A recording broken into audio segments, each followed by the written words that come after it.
I'm going to go ahead and call our study session to order. First on the agenda is public comment. So this is an opportunity for the public to address council for items not on today's agenda. I see no public in attendance. So we'll go ahead and move on down to our roundtable discussion amongst council members. First thing that I want to note is Tracy Stull will be here for our regular session meeting. She is not going to be able to make it for this study session, but she will be acting as the interim city manager while Joel's out today. So, but she will be here for the regular meeting. And then I had looked at the minutes from the last meeting, and I see that we are to have a conversation during roundtable about recognition of board and committee members. So we'll get to that here, but before we do, is there anything just as far as roundtable? Peter, I think you had something you wanted to talk about. Yeah, the county passed a resolution in support of the economic impact study for the removal of the Calks Dam.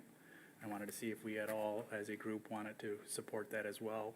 It's in essence just calling for the West Michigan Regional Planning Commission to make funds available to do the study, to see what the economic impact will be of the removal of the dam.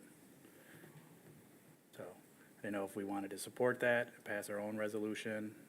We can distribute out their resolution and kind of get an idea of what it says. See if we want to support it as a council and as a city. I have seen it, so Peter had forwarded that. I am in support of that. So I don't know how everyone else feels about the Calkins Dam removal. I know we're getting a lot of messages from concerned residents out there. But this is just for an economic impact study, is that right, Peter? Just like in support of one? Yeah, it's therefore resolved, the Board of Commissions requests the West Michigan Regional Planning Commission take the necessary and immediate measures to secure funding and assistance from the U.S. Economic Development Administration and Michigan Economic Development Corporation to conduct a full economic impact study of each dam, 8 of which exist in the West Michigan region. So it wasn't just specifically Calkins, because when consumers talking about this is multiple dams, dams up in Muskegon, dams up on Milo River. So they're right now in discussions because their license comes up in 12 years. And so they're starting to explore what they want to do with the dam.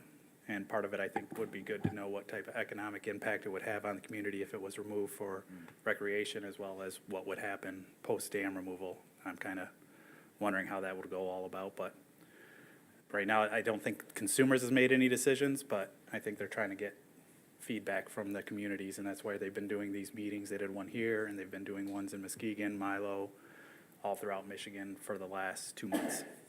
What would the cost to us be? Right now, nothing. It's asking somebody else to find the funding. I thought they were asking us to participate in paying for it. No, they passed a resolution, and that resolution, as I read it, was just they're asking the MEDC and the West Michigan Economic to try to find funding to do a study. So it's not actually, quote unquote, them saying we're going to pay for a study, you want us to help. No, it's more if we wanted to pass a resolution in support. They sent their resolution on to, of course, the MEDC and all them, as well as the state senators and congressmen in the region and to say, hey, we would like to have an economic impact study done on what's going to happen if they remove these dams. Yeah, that's good. I would definitely be in support of that. Yeah, I think we should. Okay. I'm in favor. Nikhil, can you just make a note of that? Perhaps get a resolution around, or we can forward the one that the county did and have a discussion at the next roundtable with that and maybe have that on the agenda. But, Yep, we can do that. okay. Speaking of resolutions in the county, I've had some conversation with one of the elected officials at the county building who has been attending a lot of the township meetings in the area, trying to get a resolution from the township boards against the proposed county move. So I have gotten a copy of that proposed resolution. I know Allegan Township was going to be discussing that. That's where it came from, and Gunplain Township as well. And essentially, it's just, we had before discussed having a resolution against that move. So I don't know if that's something we want to revisit. Joel had sent an email to Steve Schultz, the Allegan Township supervisor, and they were concerned about the impact to the businesses downtown, and that's why they were going to take that step to do the resolution. And speaking with the individuals Bob Janetsky. He plans to come to a council meeting and discuss his thoughts on that move. But I don't know how everybody would feel about that, because now they are planning on moving the county clerk too. So he's, Did the commissioners vote that it's a go? My Have they under- made that? my understanding was just that they had planned to go forward. Okay, Um, okay, all right. But we could also, I guess Rob Sorrow does have a presentation. He is the county supervisor or the county administrator. And if we would like him to come in and kind of explain what their thoughts are, what would be moving and where, we can always request that as well. So I just wanted to kind of feel out council and how you're feeling about that. Well, we had met with them and had agreed that we would go back and each discuss, and now we're hearing that they're just moving forward without ever coming back and continuing the conversation. Correct. Yes. They started operating in good faith. And I kind of felt like, honestly, that those meetings were a little disingenuous at that point when I heard that. Yeah. So, just something to contemplate. We could get it on another study session if we wanted. Joel said he could reach out definitely to Rob Sorrow to see about a presentation about what they're proposing. I can get you the proposed resolution that the other townships are considering as well. I feel that anything we can do to help prevent it from happening, or at least voice our opinion, we should give it every effort. I wouldn't mind hearing the presentation, see what they're Okay. planning on moving. Still a little concerned on how they think they can move clerks' offices outside the county seat, what legal theory they're going on that was kind of weird. Because it just seemed odd compared to like Ottawa that just moved their services or like some of the office, but the office holders that are elected still had to be in the county seat. And the statute states that you have to have a primary office within the county seat. There's nothing about having an auxiliary office outside of the county seat, which is how Ottawa did Okay. that. Completely reasonable because sometimes you outgrow the space and there's just nowhere to grow. Correct. And you need Yep. more space for records or just more space for office space. So if council would like to have that presentation by Mr. Sorrow, I can ask Joel to arrange that maybe for a study session coming up. And then, are you guys interested to see what the resolution was that the Allegan Township and Gunplain were considering? Yes. I can forward that along to everybody. Okay, I will do that then. Okay, anybody else have anything for roundtable? I was curious if everything got resolved with a fire district? Last I know, it was discussed at the last meeting, and Joel shared that there had been email correspondence between both Doug's, representatives from Avonmarsh and the fire chief, and that the concerns that were presented regarding the streetscape plan have been reflected in some changes in regards to the relocating of fire hydrants in that plan. After that update, I don't have any further information, so. Do you know if there's any, it seems like the letter they wrote talked about processes and maybe improving some of the processes between the fire district and the city. Has there been any effort on that end? I don't know. I haven't been a part of those conversations, so.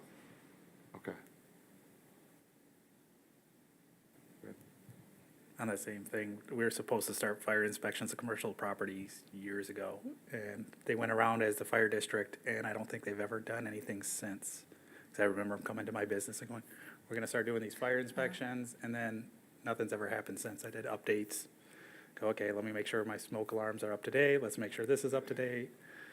And I haven't ever heard anything about it, hell or high water since, on if they're gonna continue that. I think before I was on council, that they first stopped by and said, we're gonna start doing fire inspections, starting with commercial and industrial. Yeah. Maybe we need to have a little bit more communication between the fire district. Especially in us, yes. Okay.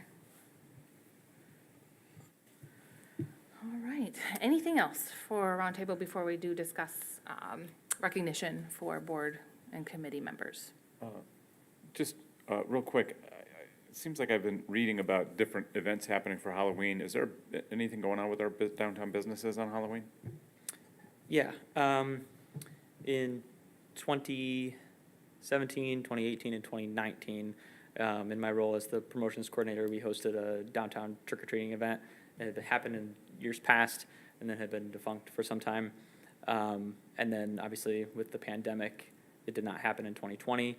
And then in 2021, Halloween fell on a Sunday. So this year we're resuming it just as it was years past. It'll happen on the 31st. Downtown trick-or-treating from business to business happens from 3 o'clock to 5:30 or until close. And then residential trick-or-treating will take place immediately following from 5:30 until 8 o'clock. Awesome. Yep, you bet. Okay, so if there's nothing else, we can go ahead and open the discussion about some sort of an event, or I'm not sure what everyone would like to do, but I think it's really important that we do recognize all those volunteers that spend their time on our boards and commissions. Yeah. Just as a reminder, we talked at our last meeting too. Last year, all of our board volunteers received a handwritten card, handwritten by Michaela, that was sent out to all of our board members around the holiday season. So they got them sometime around Christmas, New Year's Eve in there. And we got some good feedback from a couple of members that let us know that they were happy to have received those. And then it's been brought up by the council, I think specifically Councilmember Redding, about recognizing our board members, possibly further than that. So we just wanted to make sure that that was kept up on and have discussion amongst you all as to what direction you would like to see that recognition take place this coming year and in the following years. And you'll note too, on your regular, during your regular agenda, there's a discussion item regarding a staff holiday party that we do each year, so that's something that could be taken into consideration as well, so. And that's kind of, I had seen that as I was reading through the minutes from the last meeting, and didn't know if there was a way we could do some sort of a combination, like maybe city staff in the morning or in the afternoon, and then something in the evening, more of a reception for our volunteers and board members. But that was just kind of something I had contemplated, since we already have the building open and hopefully warm. Did you guys have any thoughts? I think the cards are a great idea. I think that should still happen on an annual basis, because board members change frequently, so, but. We get a total on the number of board members? I know we were discussing it last time, and we're kind of like, okay, which ones are all, how many do we have? For if we're gonna do something other than party, but either way, it's a budgetary thing to try to figure out what's the cost per board member. So I believe, if memory serves, if you take council out, and if you take the members that serve on multiple boards, I believe the number is 39.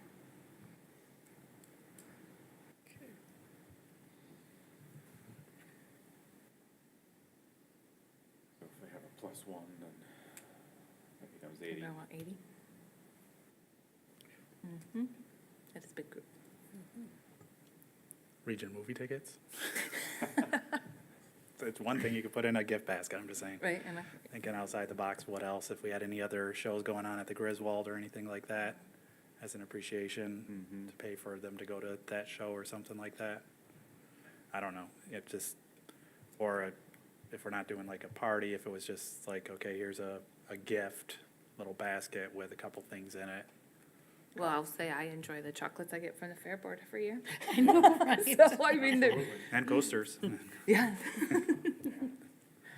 So, So I guess that's the question, like, the direction council would like to take. Do you want to see more of an actual event, like a recognition event? Or are you thinking more along the lines of a thank you card with a small token included? Well, we just did the staff event, and that was lightly attended.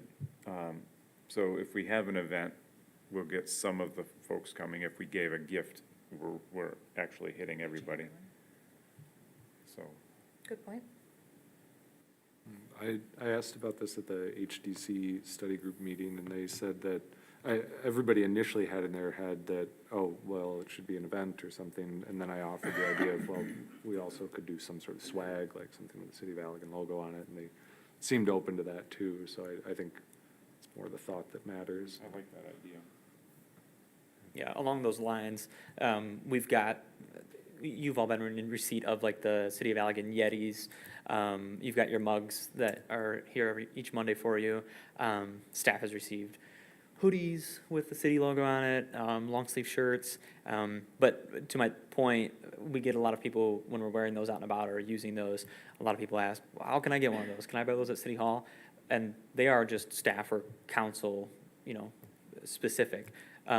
So there's an interest from members of the public to own something that's kind of branded Allegan that they can wear and be proud of. So that might be something if, serve on a board, you get a piece of Allegan swag, like you said, or some sort of, item that you can have and flaunt out and about when you're in public. Show that, you're a member of the City of Allegan volunteer force kind of deal. Might be a nice recognition. Yeah, do we have many of these mugs? Like, I don't know what we've got on stock. We don't have many in No. stock, but that's something that can easily be reordered. Use this as a basket, so to speak, with a Regent ticket and some chocolates or something, and a thank you. I don't know how everybody feels about Sounds that. like a great idea. That's something we could maybe get like a quick, Yeah, that's what I was gonna say. What we'll do, we'll come up with a couple of ideas, that includes cost or, price. And then bring that to you guys and we can break it down that way and kind of visualize that a little bit better. Sound all right? yeah, I Cool, like that. great. Got that. Great. Good, good. Was there anything else for roundtable before we move on to the agenda item? No, on that thought, Doug, my last term, I believe you prepared something downstairs of the Griswold, and we had, what was that event, and was that the same thing? That was the Christmas luncheon, and yes, I cooked, I believe it was 3 years in a row, so, You did excellent. thank you. But, that, I will not be here this time for this event, though. yeah, but something similar to that could even go on, because it's just really a recognition, and thank you for your time and. Yeah, and that was that party that I was referencing will come up on your regular agenda. And that's always been city staff and city council specific. But like we were just kind of discussing, there's the opportunity to open that up to other board members, other volunteers. How would council feel about opening that, or how, as city staff, would you feel about opening that to, like, not as essentially city staff, but the volunteers? Yeah, the hang up, I guess, is something to consider, is that it typically takes place during the workday. And a lot of our board members have other jobs that they serve on the boards in the evenings.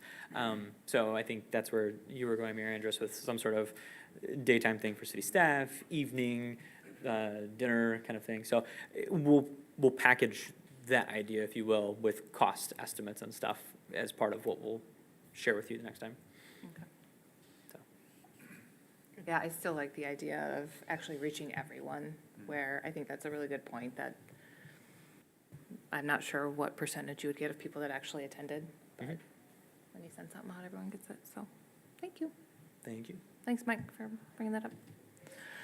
Okay, if there's nothing further, we'll get an update regarding the removal of the City Dam Powerhouse roof and improvements to the Riverfront Boardwalk. Doug? Just a brief update, if you will. Okay.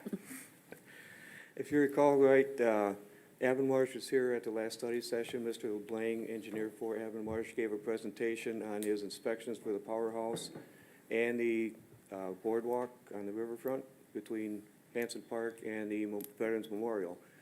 Our takeaway on that was we were to come up with a list of what our next steps are, how we're gonna monitor. So we, in conversation with Avonmarsh and with AECom, we did come up with a list. It's invited to grow, it's not set in stone at this.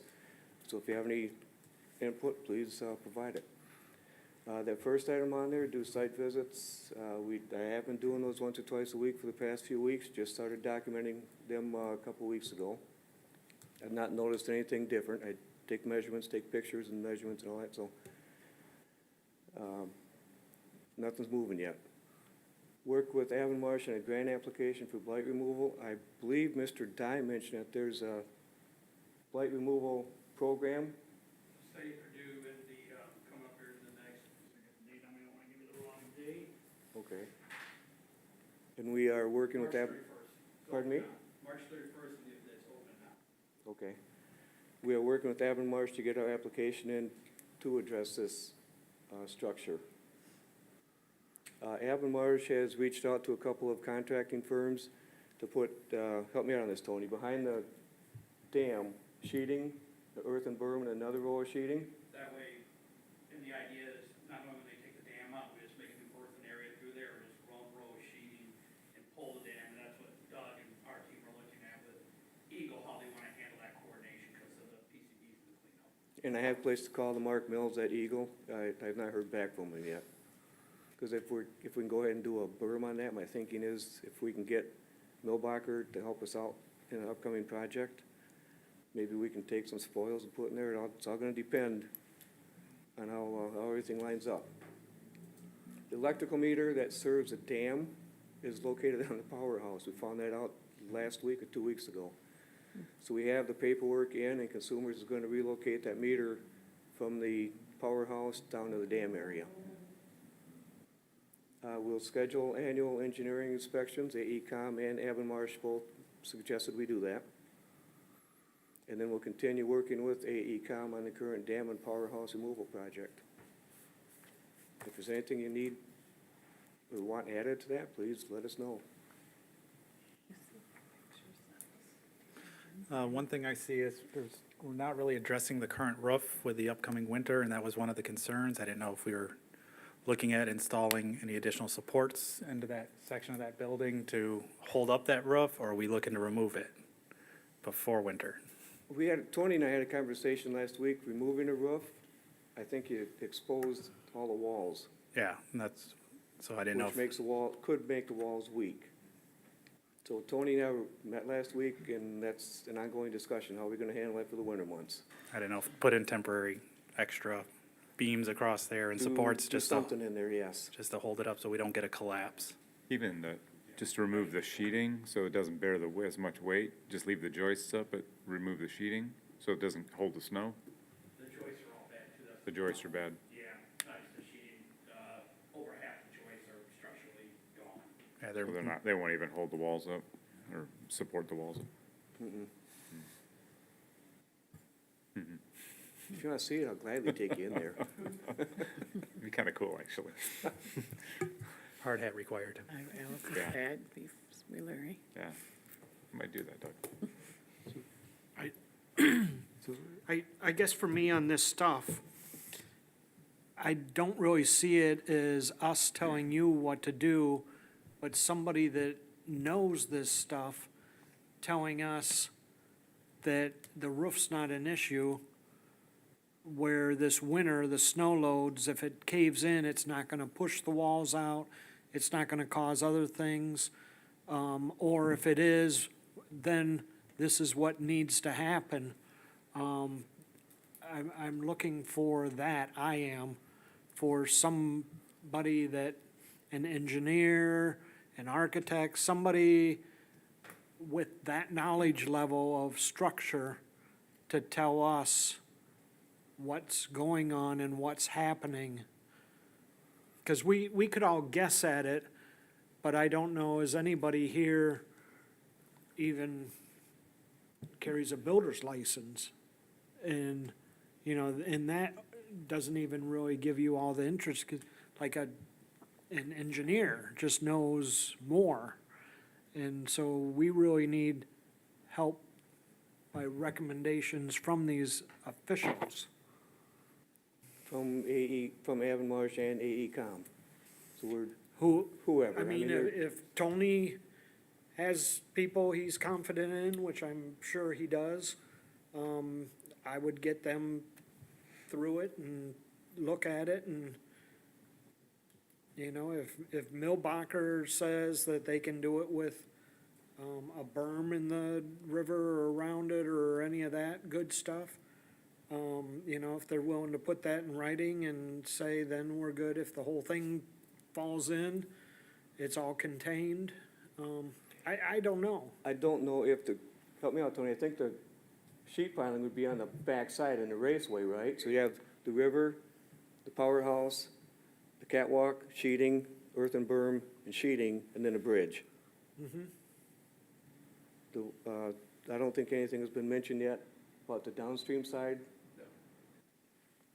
So Doug, as far as these next steps, who ended up putting these together? Was it you and Tony and? And Joel. And Joel, okay. Yeah, and AECom. AECom, so Yeah. we did have some individuals that, Right. okay. And this was what they thought the next steps could or A should good, be at a this good point? starting point, if you Okay. will. You know, it's a living document. Let's keep it going. Let's let it grow. Right, well, and if you go out in your inspection and you see something major's changed, I'm sure that would change Right. the steps. Thankfully, nothing's moved yet, so. Okay. Do we have any like, contingency plans in place for if you see movement, or do you know what sort of things would trigger a contingency plan? That's one other item that come up, if I understood you correctly. Both Avonmarsh and AECom suggested we get an emergency action plan in place. I did find document today where the state emailed my predecessor that the EAP that was submitted back in 2015 was accepted.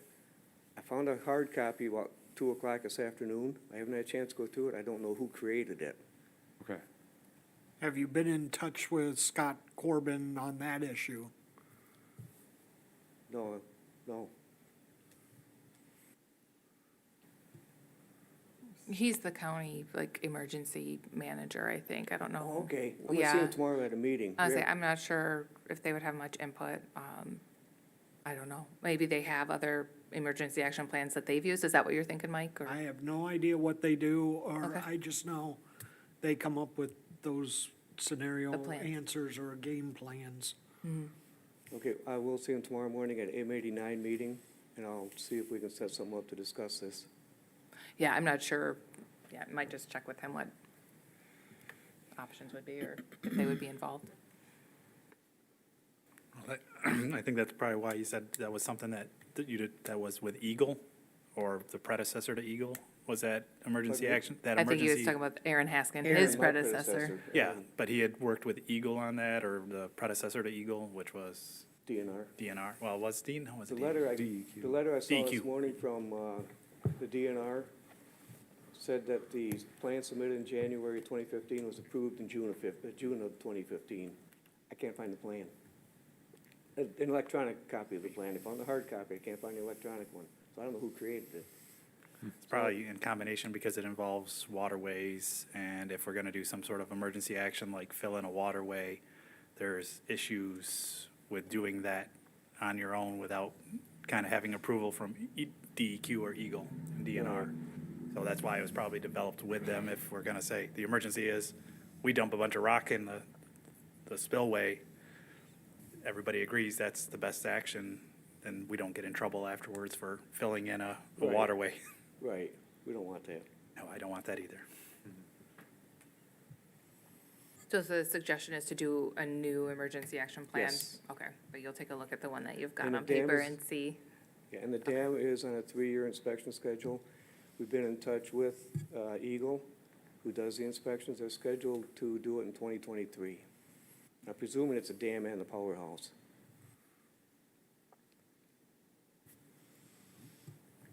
Did anybody have anything further about the powerhouse itself?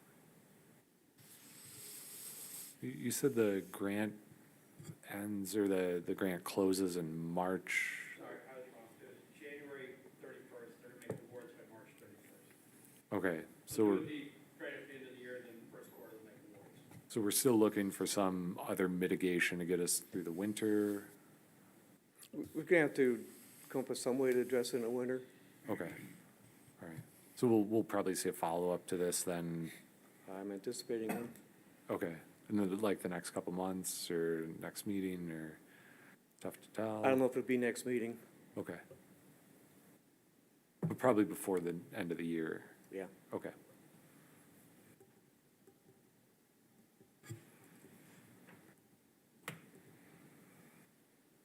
Nothing further about the powerhouse? Okay, Doug, we can move on to the Riverfront Boardwalk. Routine visual inspections, we did one today, and there are a few boards on that area that need replacing. I mentioned it to Jeff, and we will get that on the agenda. We are working with Marsh on the next couple items, obtain engineering proposal to do the work. If you recall correctly, he suggested some kind of a channel underneath there for support in the area where it's widened for the benches. So we're gonna work with them to come up with that design package. And then replace walkway boards, we'll get that on our schedule. The schedule inspections on a 2-year cycle, or if we feel that we need it more frequently, we can schedule more frequently.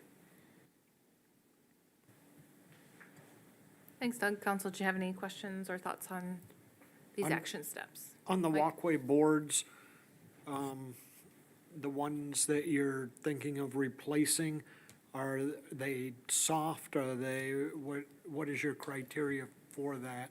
One of them on the end is up about 1 inch or so we'll take that one out. Another one has a couple of nails that are popped out, so we'll either try and reattach it, or if we can't do that satisfactory to get it near level, we'll take it out and replace it.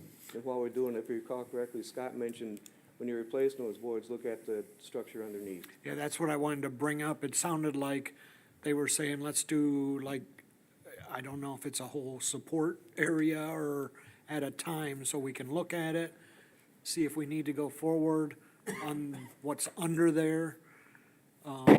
Instead of doing onesie here, onesie there, and then jump back and do one, Right. 3 boards down. I don't know if that'll give us a good picture, but I would like to know what the real game plan is for that.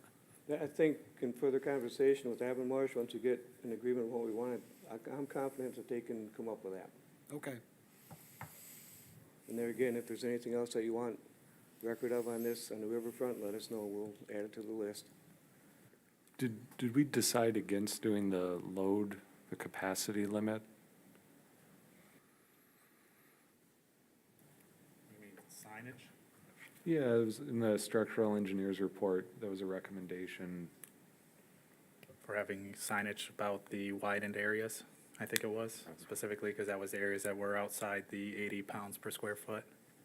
Yeah, outside of specification, recommended that the number of users be limited at the overlook sections until repairs can be made. I think we could probably get some signs, and I don't see much issue with it to say, no. It was asked of Scott when he was here about how many people he thought that would be, and he had said somewhere between 60 and 80 at once. We don't see 40 to 50 people at once unless we've got some sort of like event, or I think specifically was mentioned a fireworks display. And when we have those fireworks displays on Bridgefest, July 3 Jubilee, and New Year's Eve, we've got temporary signage that is put up at either end of there, and then we've got our city police officers and our county reserve officers that we always hire to have for the day of the event or the night of the event in some cases. All those cases, obviously, there's a fireworks show. And then they know to make sure that those that area is cleared of anybody, because not everybody knows to read the sign or pays attention to the sign. So they're always instructed to wash that area, make sure it's always kept clear. So if there's interest in having some permanent or semi-permanent signage, we can just explore that, but just know that we do have those temporary signs that go up for every event, and our officers know to make sure that area is always clear. Well, this kind of goes back to what Mike was saying, like, it's not like I want that or I feel like it's like, okay, so I see it in the engineer's report here. My question is, did we address it? How do we plan to address it? Does anyone feel like that should be permanent signage, or during events when there's that possibility of the 60 to 80 people, put them up then like we are? I mean, I think the only times this is a non-issue except at the times that, we have the events and we're handling them there. Is there a concern that 60 to 80 people are suddenly gonna show up and rush out onto our boardwalk? I don't know how many people it would take to cause a problem there, and I don't know what kind of problems would come. That's why I'm saying, I see it in the structural engineer's report. Here's a recommendation. My question is, what's the response from city staff? Again, the experts. I'm not an expert. Mhm. But So is your concern just because it's in the report, and if we don't put up a sign and something happened, then we haven't done our due diligence, rather than just putting up a sign and saying, we've done what we could do? Is that, I'm just trying to understand where you're coming from. Again, so it's in the engineering report. We recommend limit number of users. I'm not the expert here. Are we limiting the number of users? Are we satisfied with I'm asking staff, not. I guess the answer is, our plan right now is just our continued action that we've been doing, making sure that the temporary signage is up during larger attended events, and making sure that our security force, our police force, is making sure that attendees aren't there. That's what we're planning to do right now, but there hasn't been discussion beyond that. Okay. So. And we know, like, there's been an assessment on exactly how many people can be there and what the failure modes are, meaning, like, if, when would it actually cause a problem? Would the whole thing collapse? Would it tip over? Would the railing break off? Sure. Outside of what was in that inspection report, nothing further than what was in there. And like I said, when Scott was asked the question, what that capacity load was, his range was 60 to 80. So outside of any of that information. In the overlook section? Correct. Oh. It says in here that each overlook section can support 36 adult persons. So I think that 80 was like the whole bridge, right? Probably, if it outlines specifically 36 people in the overlook, yeah, I misspoke. We put specific signs in specific places with specific numbers of people. Does that bring somebody daring to say, let's see if we can get more than this on this? Yeah, I would say that's more risky that way. I'm just, that's one of my concerns. You point out, hey, no more than 36 people, and some kids decide that they want to test the theory. Sounds like a challenge. It sounds like a challenge to me. So Doug, how are you feeling about that report? And, We can run it past the engineers, Mr. LeBlanc did the report. okay, He'll get his opinion on it. okay, Sorry about that. that's okay. But at this point, you would be comfortable, before speaking with him, just having the signage up during an event where there would be? With the way that we're doing it now. Okay. Any other questions, thoughts about the boardwalk? Have we done the assessment along the whole boardwalk then? So we've got the pedestrian bridge we're talking about now, but the structure was kind of all built at the same time, I'm guessing. Inspections, I didn't do one, and I haven't done one in probably 3 months on the rest of it. Oh, okay, but you've got that in your kind of inspection routine? Yeah, it'll We're be gonna in there. include that, okay. I think that's only The full boards length, because right, from they're not a bridge. Second. Yeah, is there any other bridges in there other than Well, there's the one behind the shop? My shop, there's a bridge. Yeah, cantilevered out there. Yeah, the whole boardwalk extends over the river, that's why Actually, I'm there's a thinking. river wall, I think, does it? It's actually? cantilevered, I think. Cantilevered partially. Yeah. I'm trying to remember how that's spelled.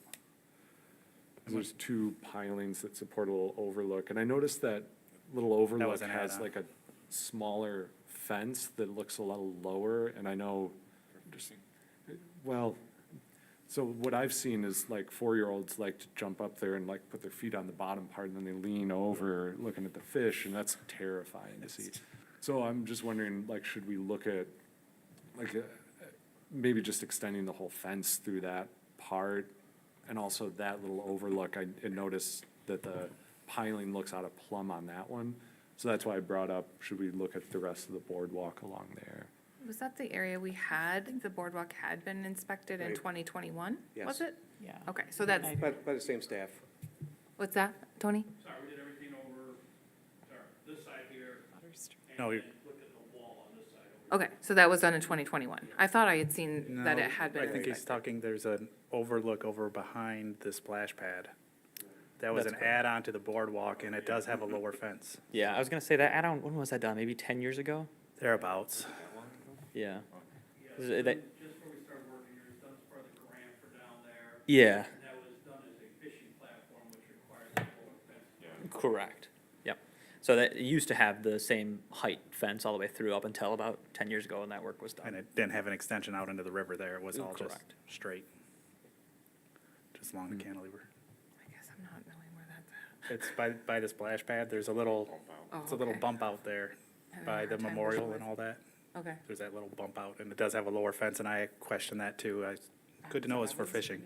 I always thought I was pretty observant. I have no Doesn't idea what match. anyone's talking about. I mean, There are people that fish down there. It doesn't match the rest of the fence is what usually caught my eye. yeah. So that would have not have been part of that. I don't know what the parameters were for that assessment that was done in 2021. Like how, do you guys know how far that went? Yeah.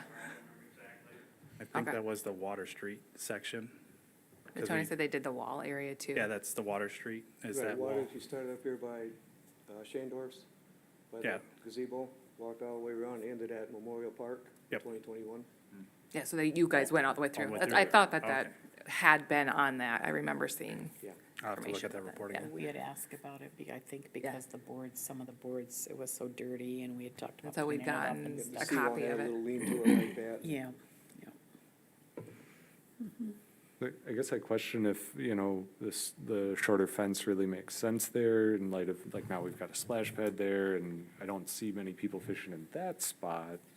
And I see people fishing over the regular sized fence too, so is that safe? Should we consider Well, I replacing that say with a? parents keep track of their kids. Yeah. I don't even know haven't that. been here when that was constructed. I have a question. If anybody knows how it was funded. 'Cause my past experience is if it was funded with some state dollars, they may have some strings attached to it. If you modify it, there may be some ramification. I don't know how that one is funded. Okay, Another city I worked at, we had that fund for a project similar to that, and it was, you had to stay that way for like 20 or 25 years. I don't know if that's the case on this one. huh, We'll do some digging. Ask Tracy in between. I was gonna say meetings. Tracy might know that answer. all right. Another question that comes up, so we've got these infrastructure pieces that we've got to fund and maintain. Do we have a policy on funding these long-term, these and other infrastructure pieces? Like, how do we pay for all of this? I think that's gonna be in the CIP. We did budget some in the current and next year for replacement of the boards. We're just gonna have to fund additional in there for the annual or biannual inspections and then some other repairs. So we've got like a long-term maintenance policy for all of our infrastructure pieces? I'm not 100% sure.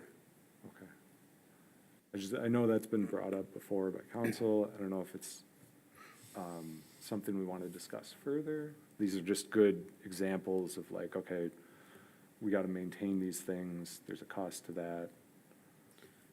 Dave, that's one of the things I've brought up in past term, and it's a frustration of mine for other business owners that come to me with issues, but there's gotta be something set aside for repairs.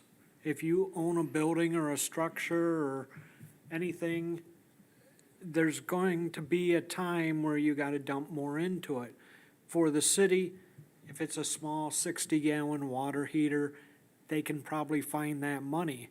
If a roof blows off, I don't know, where's the money for that roof? Because we're not talking about a couple $100, you're talking about several $1,000s. And so if anything is not set aside every year, and that number should grow, and then when it finally needs to be replaced, then that number drops back down and it keeps building up and drops down, but it's there. And I do that with the rental properties. And every business should do that, and every municipality definitely should do that because you're very budgeted. So Doug, these are things that would typically be addressed in the capital improvement project, like the plan.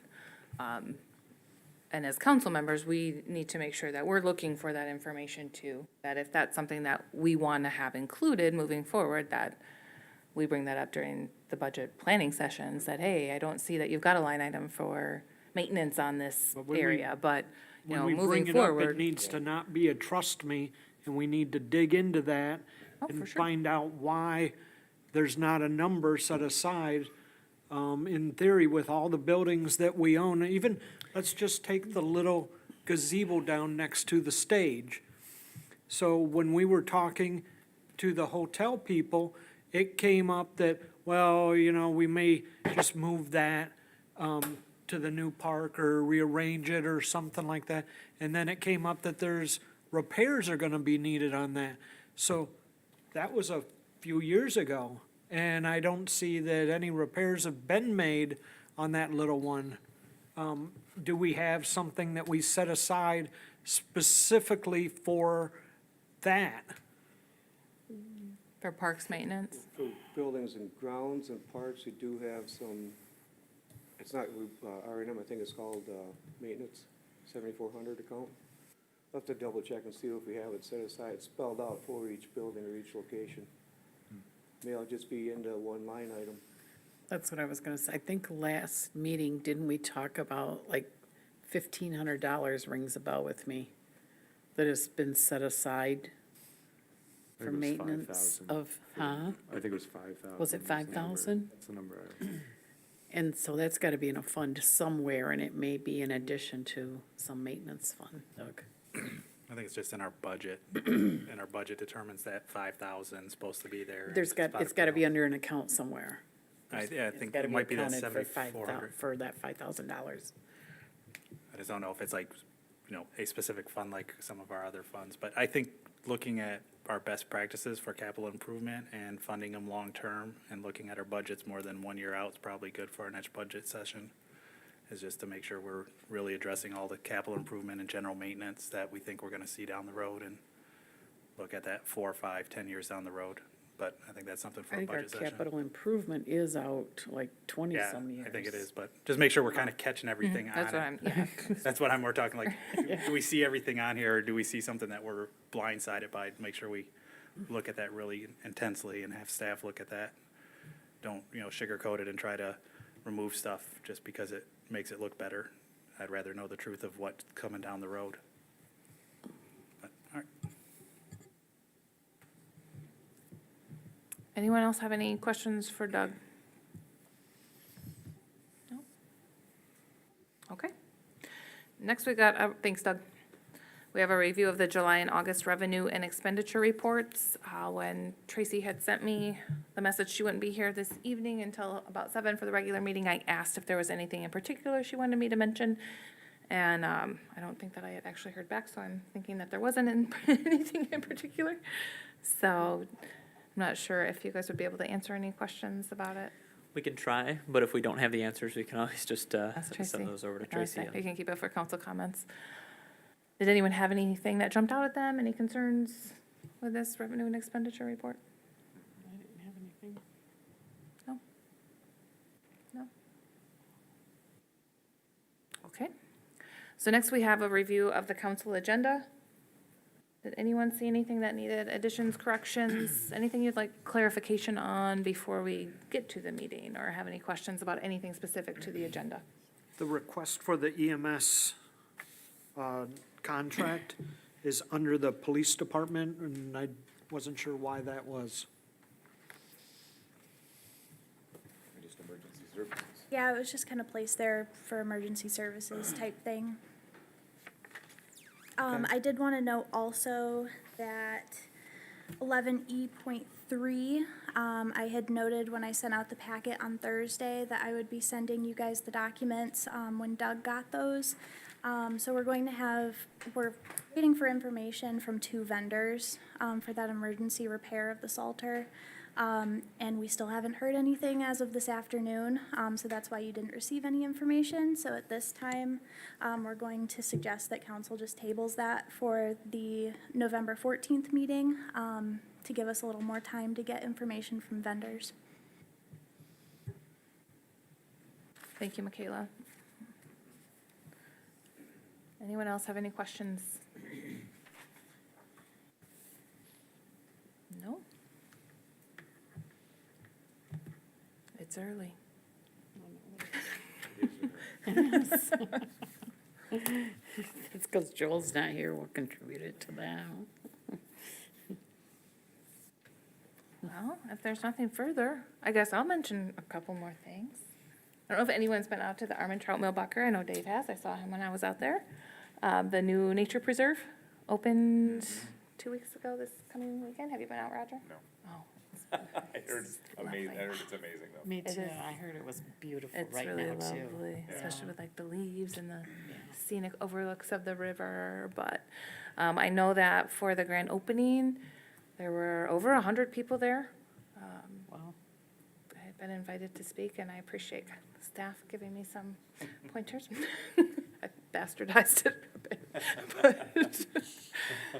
But, yeah, it's beautiful, and I'm just so appreciative for not only the families, but for the Southwest Michigan Conservation to have done that here in town. Parker, can you tell us about the upcoming holiday stuff, since we got a little bit of time? Gladly. I mentioned the trick-or-treating events that are coming up a week from today. And then moving into November, we've got Small Business Saturday. It's a national day event. But over the past few years, we've really put a focus on that for the downtown businesses and encouraging people to shop local. So we'll continue to do that, we being the DDA and the Downtown Allegan Group. And then that will lead right into Festive Fridays. Those dates, there are 3 Fridays this year, December 2nd, December 6th, December 2nd, December 9th, and December 16th. Just like we've done years past, that first Friday will be the parade, so put that on your calendars. We will have the council ride in the green Chevy again. That parade starts at 7 o'clock. That's the one, it's like the reverse parade, if you will. So we'll lead out of the county parking lot, come this way down Trowbridge Street, and then we'll go the wrong way for now until it goes to 2-way on Locust Street, and then ends at Mayhem Park. And then that's where Santa will, as the end of the parade, get off and do the lighting of the tree, and we'll conclude everything there with visits with Santa. And then following Friday is always Art Hop. And then the third Friday is what we call Home for the Holidays. It's always that Friday closest to Christmas when everyone's kind of returning into town to visit family or friends. And while every night is a focus on extended shopping hours, that night in particular has more of a focus on the dining and drinking and utilizing the social district. So those are those 3 Fridays there. So should be fun. And then, of course, Have a horse-drawn carriage this year? no. So That was such a hit. I know, and it was the business that we have utilized for years since I was a child. know. They are no longer in business. So last year, if you recall, we had rented a trolley from a limousine company in Wyoming. And we had a Holly Jolly trolley, but it was neither Holly nor Jolly. Because No, it's I wrote it one night, and there was no music playing on the inside. It was Oh. just dead silent. just And then on not the the outside, it was very loud diesel trolley. So we instead are going to opt for the green Chevy. It's going to be all decked out. We'll have Bluetooth speakers on there, so we'll be playing music. It's still kind of open air where the trolley we used last year wasn't. So it'll have more flair than the trolley last year, but it won't be as nice as the clopping of the horses, I know. love the horse-drawn wagon. That was so nice. Mm-hmm. Yep. It's just so nice. Certainly provided a Yeah. certain ambiance. Yeah. But we shared that with the downtown lowdown, and while people miss the horses, they are thankful that there's no cleanup to be done after the horses, so Well, that part we yeah, fixed. Yeah, yeah. So it seemed like in years past, there was always music downtown, Christmas music downtown. And I don't think we've had it the last couple You were of correct. When City Hall relocated, Always so charming. yeah, the audio system was located at the old City Hall building. Oh. And that's where kind of everything was set up to then go out to all the speakers that were located throughout town. And when we relocated, there's no speaker system down this way. So it has never been hooked back up, so. It's too bad. Yep. That was one of the things we loved when we first moved here. Yes, yeah. What would it take to do that? Maybe we should talk to a storefront downtown and see. Yeah, yeah, there's certainly, we had some conversations when we first moved over here that the hookup never came to fruition, obviously. But I know that there have also been discussions during the planning of the streetscape project to include speakers in some of the landscaping to be able to come, have the music return in that fashion, different than the setup that we have now, but to still provide some ambiance. Yeah, it's So. nice. Yeah. Do we ever try to get like street performers for Festive Fridays? Like have Well, I'm excited to share that during that Home for the Holidays, that third Friday, there will be live ice sculpting happening. Yeah, so that should be fun. Yep, I just booked that last week, so Cool. that'll be a nice addition. Where are you gonna have that set up at, down on the riverfront, or? I want to have it somewhere up in the downtown area. I haven't, I've got to Okay. work with the company to find a good location that's, got everything that nice. will meet their needs. But the riverfront is a possibility. There's just not as many people down there during those Friday nights. Well, and it would kind of draw them away from the shops. Right, Yeah, mhm. yeah, that's Yeah. true. So we'll find a good spot, and I'll make sure that everybody's right. Is that- aware of the spot. But Was that ice sculpture in connection with the people who did it last year at the? yeah, Yeah, yep, same It folks. was cool. They who, did an amazing job. Yeah, At, we New two Year's New Eve. Year's Eves. Yep. Two- They had a couple Yeah, different pieces. They yeah. did the bridge, and then they did something else the second year. It was a different design, but yeah, same folks, super talented. Yeah, very cool. And then the second Friday during Art Hop, working with the Allegan District Library, we'll have live reindeer on the front lawn of the library again. Okay. That's cool. It's been a couple years since we've done that too. So Cool, thanks for the update. yeah, you betcha. On all that promo and stuff, we'll start next week, right after Halloween. So you'll start seeing information on Festive Fridays and New Year's Eve start to go out online and in print and all that kind of fun stuff. You're not putting like Christmas trees up like Home Depot already has and Dollar General has all their Christmas stuff out already. Making that jump, yeah. Still pumpkins and It's a fall little bit leaves much. and corn stalks. Charlie, did you hear when the parade is? We'll let you know again, but December 2nd, we're having the holiday parade. I'll get ahold of you, let you know what time. Okay. Anybody have anything else? All right, well, go ahead and adjourn at 6:27. We'll reconvene in 33 minutes, 7 PM.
Okay, it is 7 o'clock. I'm going to go ahead and call our regular city council meeting to order.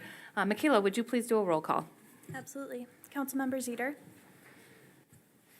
Here. Councilmember Hands, Present? Councilmember Byrd, Here. Councilmember Redding, Here. Councilmember Morgan, Present. Mayor Pro Tem Galloway, Here. and Mayor Andrus. Here. You have a quorum. Thank you, and thank you, everybody, for being here tonight. Next is agenda item number 3, which is the Pledge of Allegiance. I will ask everyone to please rise and join me in the pledge. I pledge allegiance to the flag of the United States of America and to the republic for which it stands, one nation, under God, indivisible, with liberty and justice for all. Thank you.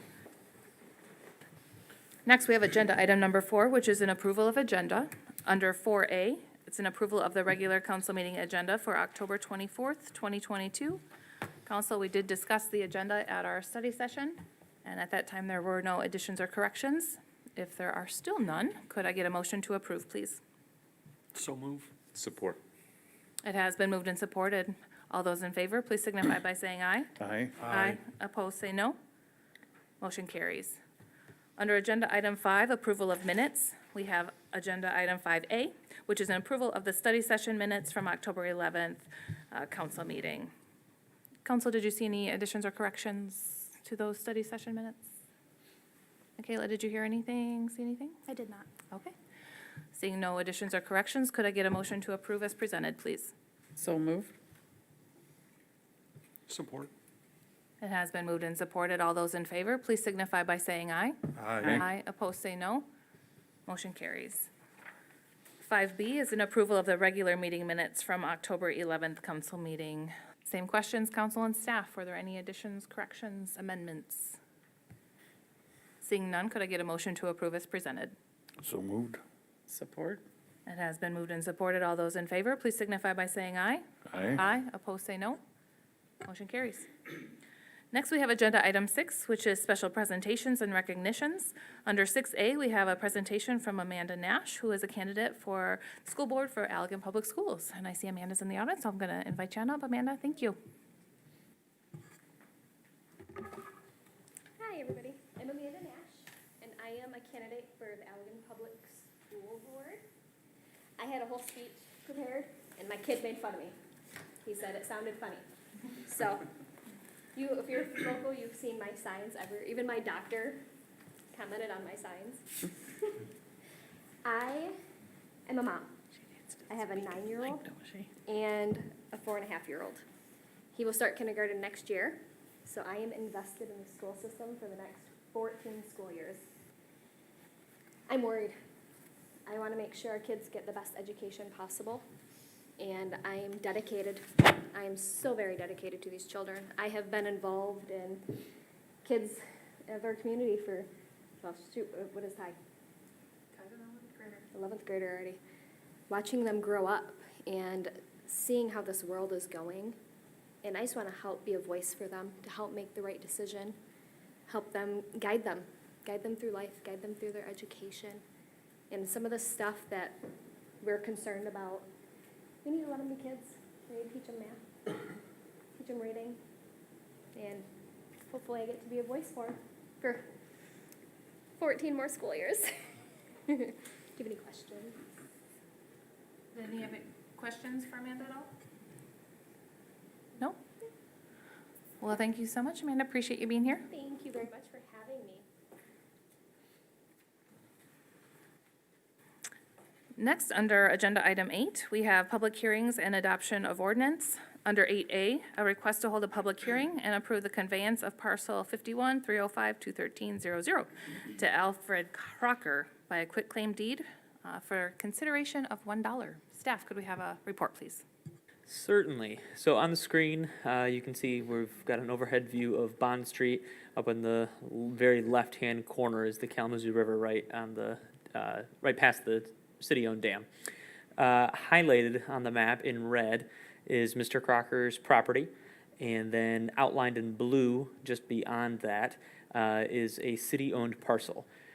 If you look specifically at the properties just to the left, you can see that each of those homes along Bond Street stretch all the way to the river on the leftmost parcel, and then that kind of strangely shaped valley through there is owned by the DNR, and those properties stretch all the way back to there. Why at some point in time the city owned that parcel behind Mr. Crocker's property, I don't know, but he is looking to sell his house, and it doesn't line up exactly on this overhead map, but a small corner of a structure in the backyard actually sits on that city-owned property. So in order to sell his home, obviously all of the structures that he is selling need to be on his own property. So it is requested that the council approve the sale of this parcel for $1. Thank you for the report, Parker. Council, did you have any questions for staff regarding this request? Okay, seeing no questions, I will go ahead and open the public hearing at 7:06 PM. I will invite anyone from the public who has any comment they'd like to make about this request to come up to the podium. Okay, seeing no public comment, I will go ahead and close the public hearing at 7:06 PM. Council, could I get a motion to approve this parcel combination here? So moved. Support. Is there any further discussion before we have the vote? I don't understand why it ended up that way, and so I guess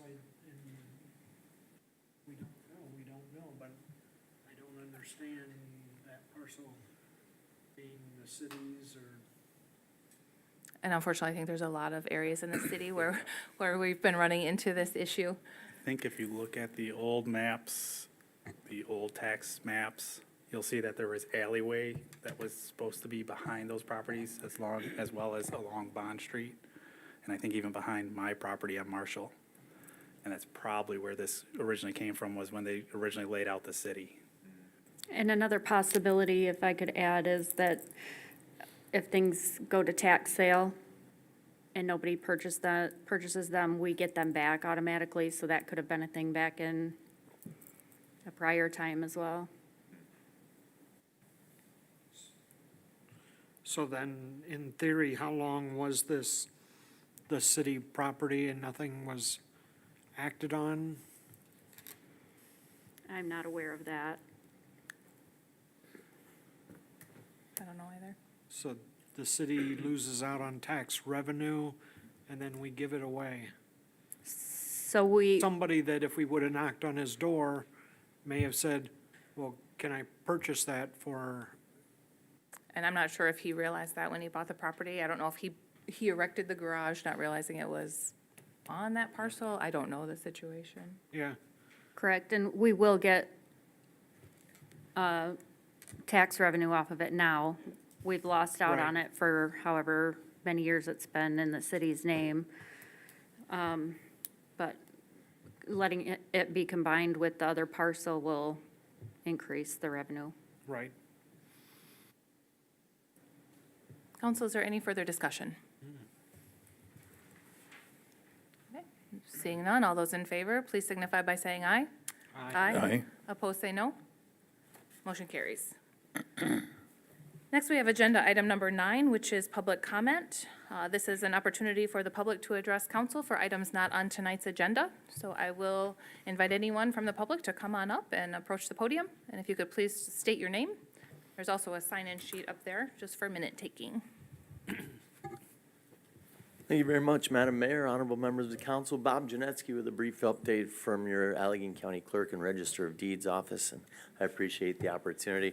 Want to make sure you're all aware that we recently rolled out the property fraud alert service that we're very pleased to offer you and constituents from out Allegan County. Anyone who owns property in Allegan County can go onto the Register of Deeds site and sign up so that if anyone should record anything in your name or on your name over at that office, you would receive either an email or a phone call alerting you to that.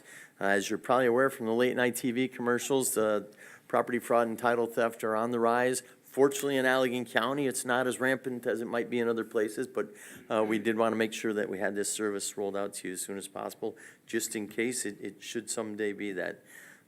Would like to also have you take a look at the most recent annual report from the county clerk and Register of Deeds to the Board of Commissioners. I certainly won't read the entire thing to you because I know that Councilman Zeter likes to take it home and read it cover to cover, so I don't want to kill any of the surprises. But I would like to draw to your attention that we did have last year in 2021 a couple of record-breaking situations in the county relative to deeds and land transfers. If you look on page 5, the graph up there will inform you that in 2021, there were 31,015 recordings made over at the Land Records Office. That bested the year before by 3,137, which was the previous record, an indication of the white-hot real estate market that we've seen throughout West Michigan. We anticipate those numbers to slow down as I give this report to the commissioners next year. But if you turn the page to page 6, the graph there shows that along with all those land transfers, also we saw an increase, obviously, in revenue to the county, as the county took in $1.9 million in county transfer tax, which is, again, an all-time record, and $7.3 million was sent to the state for state transfer tax. We did also last year roll out our Veterans ID card. We're very pleased to do that, and you'll see that indicated in the vital records section on the bottom of page 17. If you know of any veterans in the city of Allegan who have not brought by their DD-214 or their papers of honorable discharge, it's a service that we offer for free out of the office. They can bring in their original, record that at our office. We'll give the original back, give free certified copies, and then as long as that veteran or his or her family need to access benefits, we'll issue free certified copies as a free service to them. We did see 28 of those papers recorded last year, which was a big rebound from the COVID year. Would like to also draw to your attention the language that you're going to see on your November ballot. As you know, Clerk Kleehammer and her team have been working very hard to make sure that you are well served on November 8th as far as any election needs you might have. As your county clerk, I'm deeply concerned about Proposal 2 that you will see on your ballot, the language you have in front of you.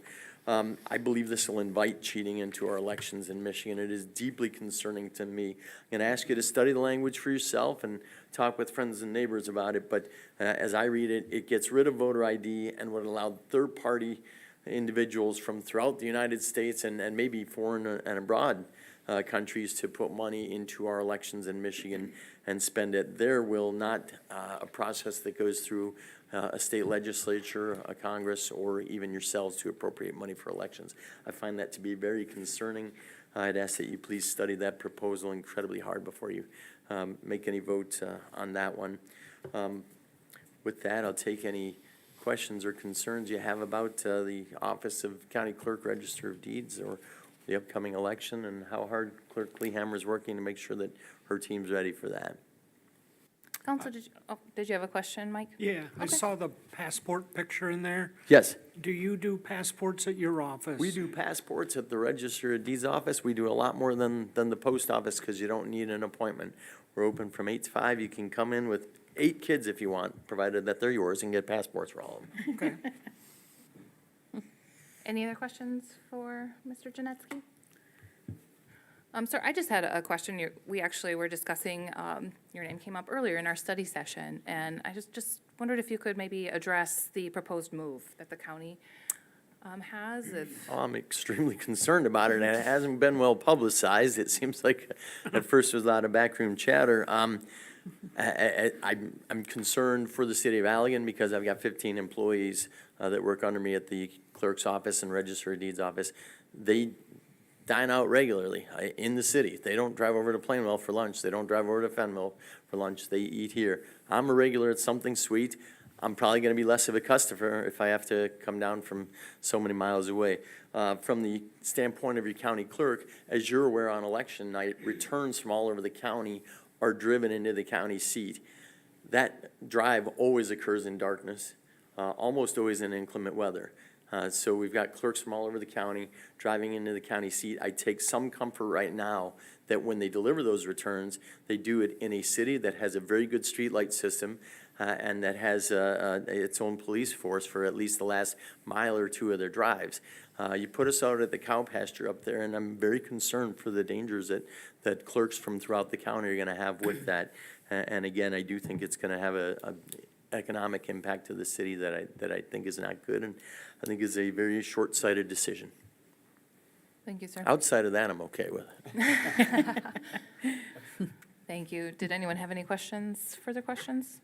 No, Peter? just a note, if they're moving out there, we're gonna have to probably accelerate doing passports because I don't wanna have to drive all the way out there to do my passport, to be honest, you know. It's not a very convenient location. Well, I don't even know if the post office here offers it. I don't think they did, last time I checked. I don't know, but when you talk about that convenience, it's something that I don't know that the county has studied very hard. If you look at the people that come to our customer service windows, an awful lot of them paying cash, meaning that they swing by the bank before they come here, meaning that if they should come up short and have to pay a fine at the courthouse right now, they can run right across the street to a bank. A lot of them also swing on their way to the grocery store or on the way home from the grocery store. A lot of them also stop in at the post office. I think it's going to create a great inconvenience for constituents throughout the county. Thank you, sir. Oh, Roger, did you have something? Can you, you talked about the veteran ID card. What benefits? What's the benefit of that? From what we've seen, our veterans have been able to use those at any place throughout Michigan. In fact, the U.S. that offers regular veterans discounts and things like that. Nice. As far as the DD 214s and the certified copies that we give, that's for any accessing of GI Bill benefits or VA benefits or anything like that as well. Great, thanks. Thank you. It's good to see everybody. Thanks. Thank you. Is there any further public comment this evening? All right, seeing none, we will go ahead and move on down to agenda item number 10, which is written petitions and reports from special committees. Under 10A, we have a request from Allegan Heroes. I'm going to start with a staff report, please. Certainly, and I'm sure you noted too, Kim Pullen is in the audience, the organizer of the Allegan Heroes event. So if you have questions for her, if she would like to expound on anything that I have for you, you may do that, or ask that of her. Allegan Heroes is an annual charitable event that's held at the Griswold Auditorium. Fundraising activities for local active duty members of the military and veterans residing in local nursing homes include a vendor show throughout the day, a variety show featuring local talent in the evening, and a silent auction made up of donations from local businesses. This request is for use of the entirety of the Griswold Auditorium building on Friday evening for setup and rehearsals, and then, of course, the all-day event on Saturday. Looking back in 2017 and 2018, Allegan Heroes, as an organization, paid a discounted rate of $15 an hour. And then in 2019 and 2021, obviously the event was not held in 2020, the building was used with council approval at no cost. And the request today, as it reads, is for a discounted rate, which the ask has been of each year. The previous 2 years in 2019 and 2021, the council granted that request at no charge at all. Thank you, Parker. Kim, would you like to address council? Hi. So just a little bit of history. Allegan Heroes was started in early 2000 by Rick and Ruth Smith. They were business owners here in Allegan who have since moved away.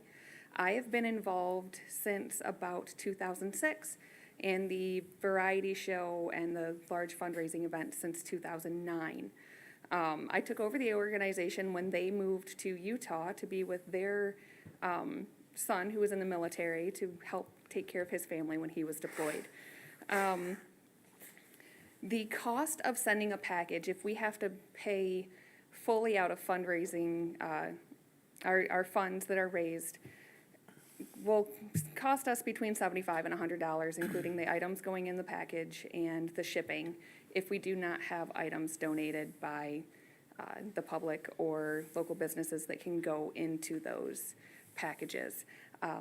In my letter, I did ask for a discounted rate. As Parker said, we have had years where the council has granted a full waive of fees, which is what we would prefer, but we like to ask for the discounted rate and leave it up to the council. Thank you. Council, did you have any questions for staff or for Kim Pullen? Parker, without taxing my small brain too much, what are we at on the rate on that facility? I can tell you, Mike. There's two different rates right now for the use of the entire building. One of those is a weekday rate and one is a weekend rate. Currently, for use of the full building, Friday through Sunday, is a cost of $1,800. That includes, obviously, the banquet room, the auditorium, the Marilla Lounge on the main floor, and then the upper level of the balcony and the, what is called the club room up there above the Marilla Lounge. So a cost of $1,800, and then there is a cost to when folks are renting the Griswold for use of city staff to run the sound and light system of a flat fee of $200 for Ryan's time. Thank you. Were there any other questions? For this, will they be requiring that use of city staff for the lights and sound Yeah, system? there has been a request for staff use of the sound and light, which has been provided in the past as well. So where is, excuse me, so where is staff at on, what is your bottom line needed for that too? Well, obviously, like I said in the past, this request has been granted at no charge at all. So that precedent has been set. But like I said, we will have a staff member there that will be operating our equipment. And that rate right now is $200. I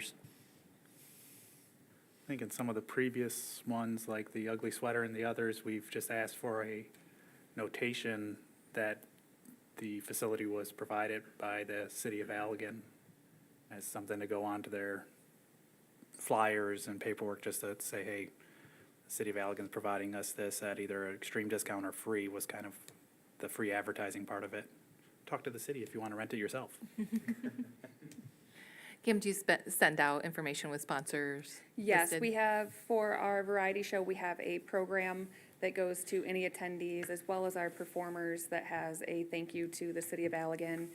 And whatever is granted tonight, we can amend our current flyers and add that to it as well. Thank you. And what percentage gets donated back out and what percentage is kept for administrative fees or? So basically, anything above and beyond costs to make the day happen, everything goes back into sending care packages and gift packages for the veterans in nursing homes. Well, with hearing that, I'll make a motion to let them move forward with their event at no cost. It has been moved and supported. Council, is there any further discussion? Seeing none, all those in favor, please signify by saying aye. Aye. Opposed, say no. Motion carries. Thank you. Thank you, Kim. Next on the agenda, we have number 11, which is reports from boards, commissions, and city offices. Under 11A are city boards, commissions, and area agencies. We have 11A.1, which is the Downtown Development Authority October meeting report. I was in attendance at that meeting, and we did discuss the lights that were being offered through Consumers Energy at a very discounted rate. I think it was saving the city about $275,000 if we went that route. The DDA was very supportive of moving forward with that, with the style of the light, kind of fitting in a little bit better with the lights that we currently have. And they did also talk about possibly replacing a few of the lights throughout town with some of those savings, but I'm not sure if that's in the works or not. And we also discussed the Match on Main, which is a grant program through the MEDC. We had a subcommittee of the DDA meet. I think there were, five or six applications? Yes, yep, 5 applications for, 6 projects? yeah. And the subcommittee reviewed those and recommended to the DDA full board to put forward 2 of those. The city had put 2 forward, and that was for Grain and Heronmark. And then the DDA did approve both of those. So I think that's about it. Okay, so next up, we've got 11A.2, which is a Public Spaces Commission meeting update. Teresa? Okay, excuse me. We talked about the, under Parks and Recreation, I brought up the details, well, the summary of the details of the Riverfront Boardwalk and the city-owned Powerhouse. We discussed that just because of the riverfront being part of the parks. And then the Oakwood Cemetery, Peter reminded, and this is for everyone here, that Friends of Oakwood Cemetery and the Christ Community Church will be cleaning up on October 15th. So anybody who has a hand and would like to come and help, they're always welcome. One thing we discussed about the trees downtown on Main Street was, looks like in November, we're gonna be removing some trees down there on our first, getting ready for the streetscape. And Public Spaces suggested maybe putting a light canopy or something maybe over Main Street. So I don't know if Joel's talked to Doug about that or not, but some idea just for some lights downtown because, we had the bulbs before and stuff, and there's not gonna be much downtown for lighting, so just a suggestion, so. And then,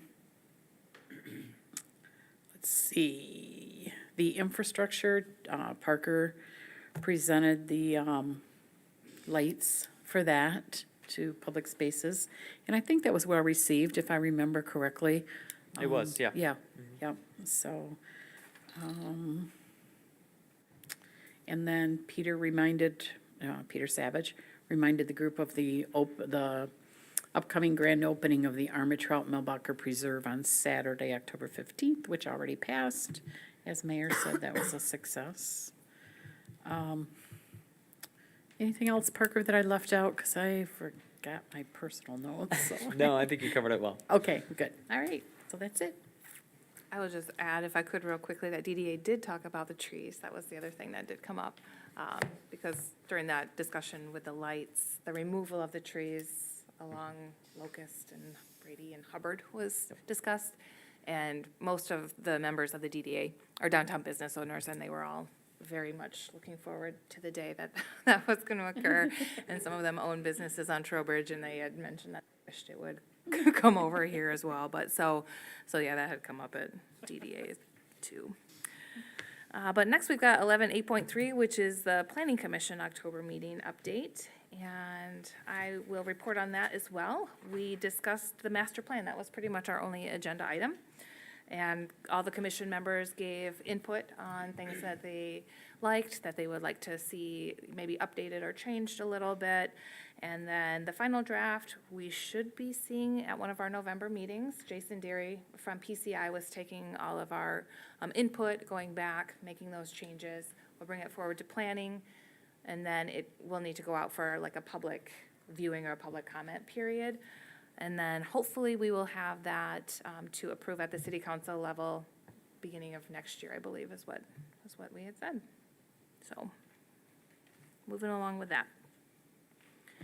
Next, we've got 11A.4, which is a Historic District Commission study session meeting update.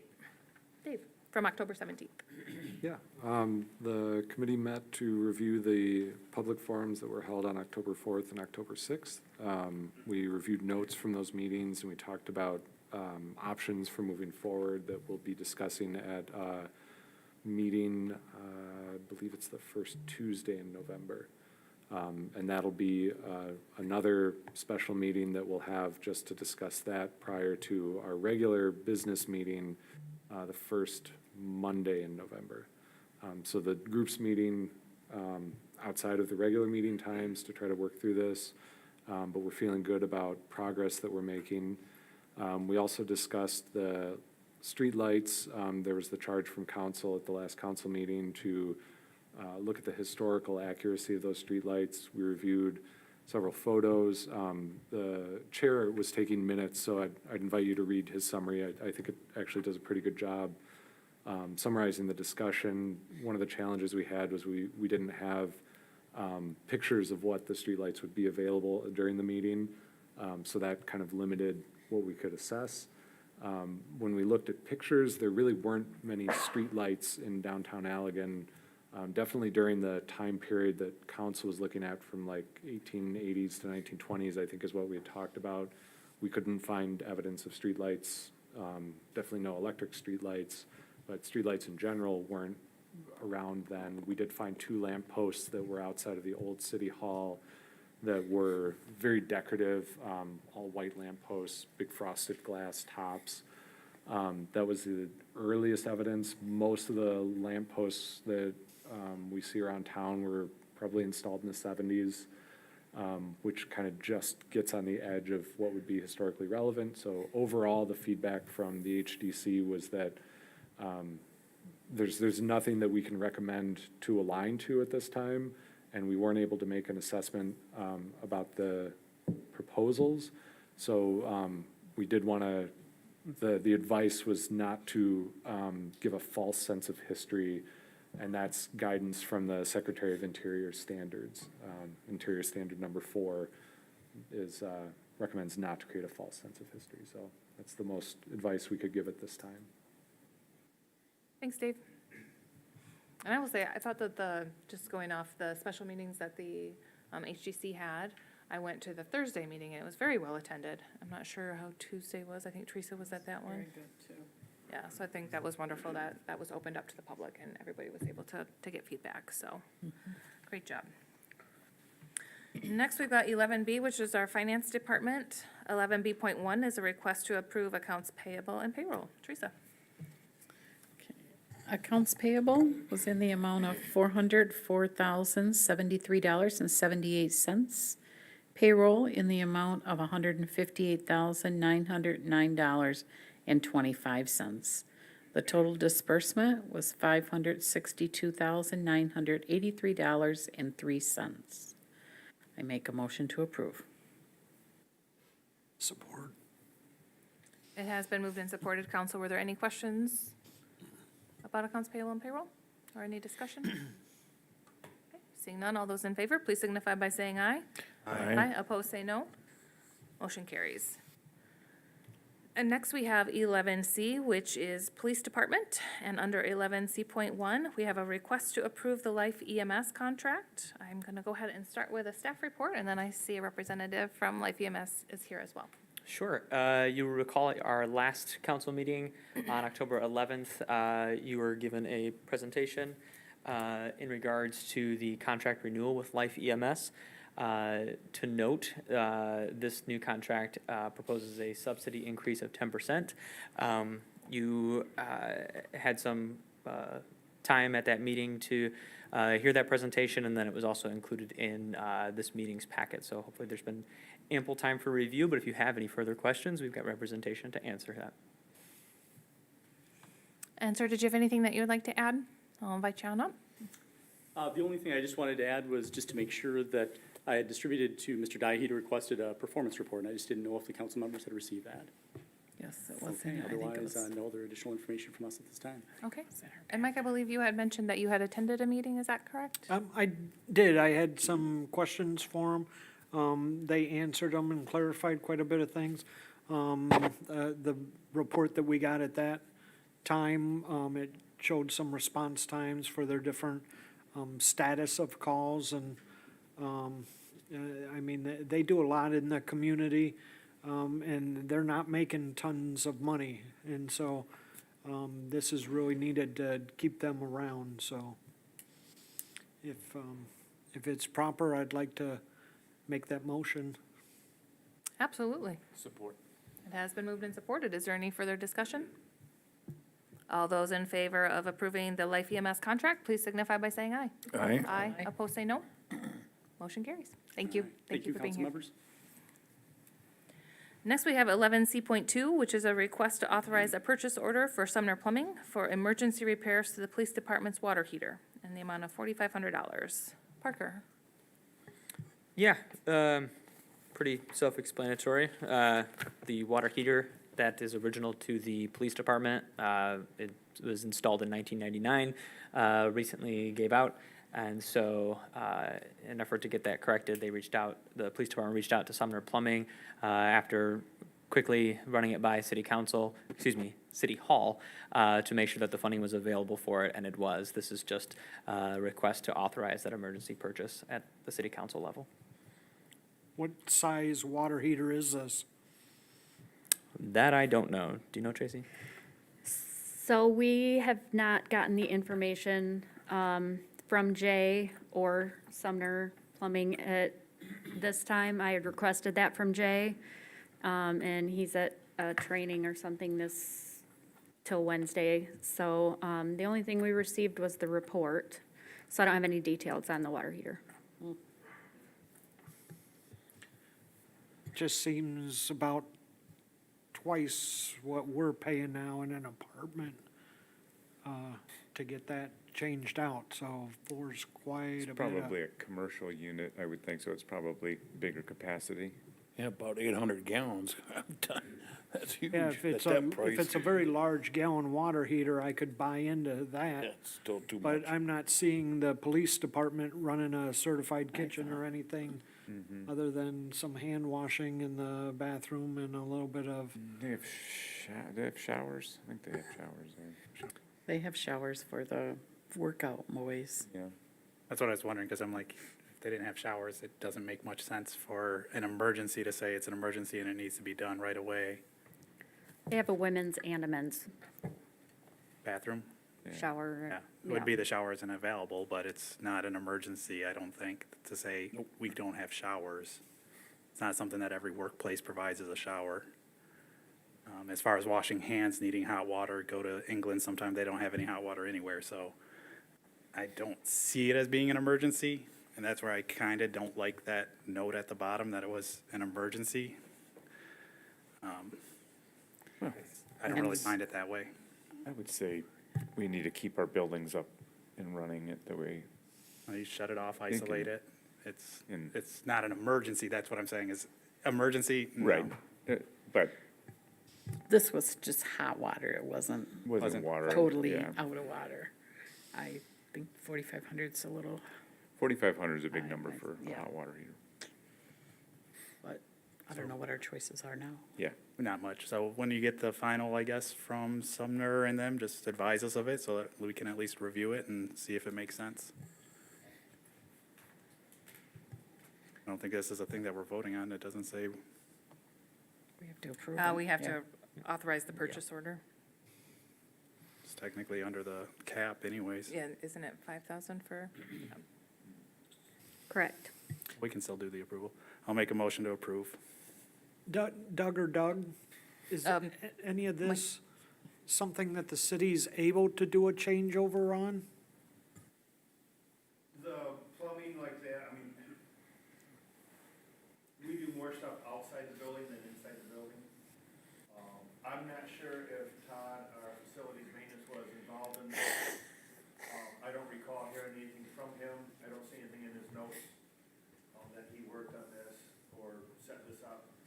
So I believe this was all through the police department. Okay, so we do have a motion by Peter and support with Roger. Is there any further discussion, council? I'm just finding that number huge, without justification at this time. Shouldn't we wait until we've got a purchase order? Like, I'm not seeing one in here, and I'm hearing we don't have all the information. If we're gonna authorize a purchase order, can we wait till we see it? That's up to council. Well, it's already been done, right? Already We're been just done. doing it, Yeah. approving it after the fact. I would like to see Yeah, what are we an approving invoice. then if we Yeah. don't? Yeah. We did it under the emergency, and technically the emergency ordinance, I believe it's 5,000, that they have authorization to be able to, is that right, Tracy? Is it 5? Yeah, I think that's their just general spending limit, because emergencies, they can go over that, I believe, but even Yeah, 'cause 5,000, they've I done don't a- think they're even. they have- just did a That's truck or Joel. something. I think Joel's got that authorization. I guess I'll offer a motion to table it until we've got a purchase order to review. We've already got a motion on the floor to approve right now, so we'll have to take action on that one. Okay. So we could Oh, no? We could So vote it down you and could. then And then, make a new motion. Okay. all right, so all those in favor of approving the purchase order, please signify by saying aye. Opposed, say no. No. Okay, so motion fails. I'll make a motion to table this item until we have a purchase order to review. I'll support that. At least details, right? Sure, yeah. A purchase order and invoice. Yeah. Well, you gotta, it's fine to, Yeah, purchase order invoice, I'll take that amendment. Okay, second. okay, it has been moved and supported. Tracy, do you understand what we would like for the next meeting? Okay. All those in favor of tabling this request until the next meeting in November, please signify by saying aye. Aye. Opposed, say no. Motion carries. Item is tabled. Next, we have 11D, which is our water utilities. Under 11D.1, a request to adopt Resolution 2241 to authorize Tracy Stull and Doug Sweeris as authorized signatories for the CWSRF project. Doug? Yeah, so, as we get moving on our, downtown project, the CWSRF, covers the sewer portion of it. Resolution is authorizing both Tracy and myself to be able to sign the disbursement request to the state to get money out of the loan to the state for the work that is done. Talking with Tracy, we figured this would streamline the process for us, because we're gonna be doing the paperwork anyways, and then we can submit it. Currently, Joel is the only signatory on the project. This allows us to be able to sign it and to send it in also. Thank you, Doug. Council, did you have any questions for staff? No, thinking about this just makes sense, so. Absolutely. Could I get a motion to adopt Resolution 22.41? So move. Support. It has been moved and supported. Is there any further discussion, council? Seeing none, all those in favor, please signify by saying aye. Aye. Opposed, say no. Motion carries. Next, we've got 11D.2, which is a request to adopt Resolution 22.42 to once again authorize Tracy Stull and Doug Sweeris as signatories for the DWSRF project. Basically the same thing, but this is for the Booker funding for the lead service line replacement throughout the city. Again, we'll be doing the paperwork and then submitting to the state for disbursement of funds back to the city. Thanks, Doug. Council, any questions? This is not requiring you both to sign everything, this just adds you with It Joel. adds us to the, yes. So if two of you are gone and there is one, it can Yes. keep moving forward. Yep. Okay. Council, any other questions? Seeing none, could I get a motion to adopt Resolution 22.43? So moved. Support? It has been moved and supported. If there's no further discussion, all those in favor, please signify by saying aye. Aye. Aye. Opposed, say no. Motion carries. Next, we've got 11D.4, which is a request to approve the Millbacher construction contract for the lead service replacement project. Doug? Did we miss one? 11D, Asset Oh, the resolution. DWAM? D3. Now we got another resolution. Sorry, I skipped it. Sorry. No, thank you. 11D.3, which is a request to adopt Resolution 22.43 to accept the drinking water asset management grant and appoint Tracy and Doug as authorized signers. Yep, so this grant was originally submitted to the state in December of 2020. And this was asking the state for money to do exploratory investigation into lead services, because the state is requiring all communities to have a verified list of lead services, complete list for each of their communities by December 31 of 2024, or the beginning of 2025, as the state calls it. So this, basically, they're giving out money for the states to do this investigation. We applied for this grant so that then we get money. Some of it will be done in-house. Our guys have already been going out, vectoring, potholing to identify lead services. We can actually go back to, I believe it was March 3 of this, and recoup some of the costs. that the guys have been out potholing to identify lead services. So, they've already been doing some of the work, but then going forward, it will be some of our work. There will be some contractual work for other companies doing investigation, and then also for Avon-Marsh as our engineers, to do some of the work also on this. It is a 100% grant, no city match required. Grant was for $487,385. That being said, that it is a 100% grant, there is a couple items that were not covered or only partially covered, so like equipment, the grant only pays for 25%. In the grant, we asked for a couple of additional GPS cellular units to use with our GIS system for mapping. Those are covered 25%. So what you'll see in one of the next council meetings is a request to purchase 2 of those to go along with this. So wanted to make sure that that was clear, that's part of the grant. And then the second part of it is making myself and Tracy a signatory to it so that we can turn in the paperwork to the state. Thank you, Doug. Council, did you have any questions? Okay, seeing none, could I get a motion to adopt resolution 22.43? Support. It has been moved and supported. Is there any further discussion? Seeing none, all those in favor, please signify by saying aye. Aye. Aye. Opposed, say no. Motion carries. Next, we've got 11D.4, which is a request to approve the Millbacher construction contract for that lead service replacement. Yep, so this was bid out, bids were received August 2nd. Council did tentatively approve the contract to get the state paperwork, the Booker funding paperwork into the state and approved. So that is all set to go. Now we have to just officially award the contract for Millbacher to do these lead service replacements. And just for information, these services that we've identified for Millbacher to replace are the ones that would go all the way to the water main and would include street work, cutting into the street and then patching. This many services, I think we've identified like 92 services in these areas that we're looking at, was more than we wanted to get into as staff doing it.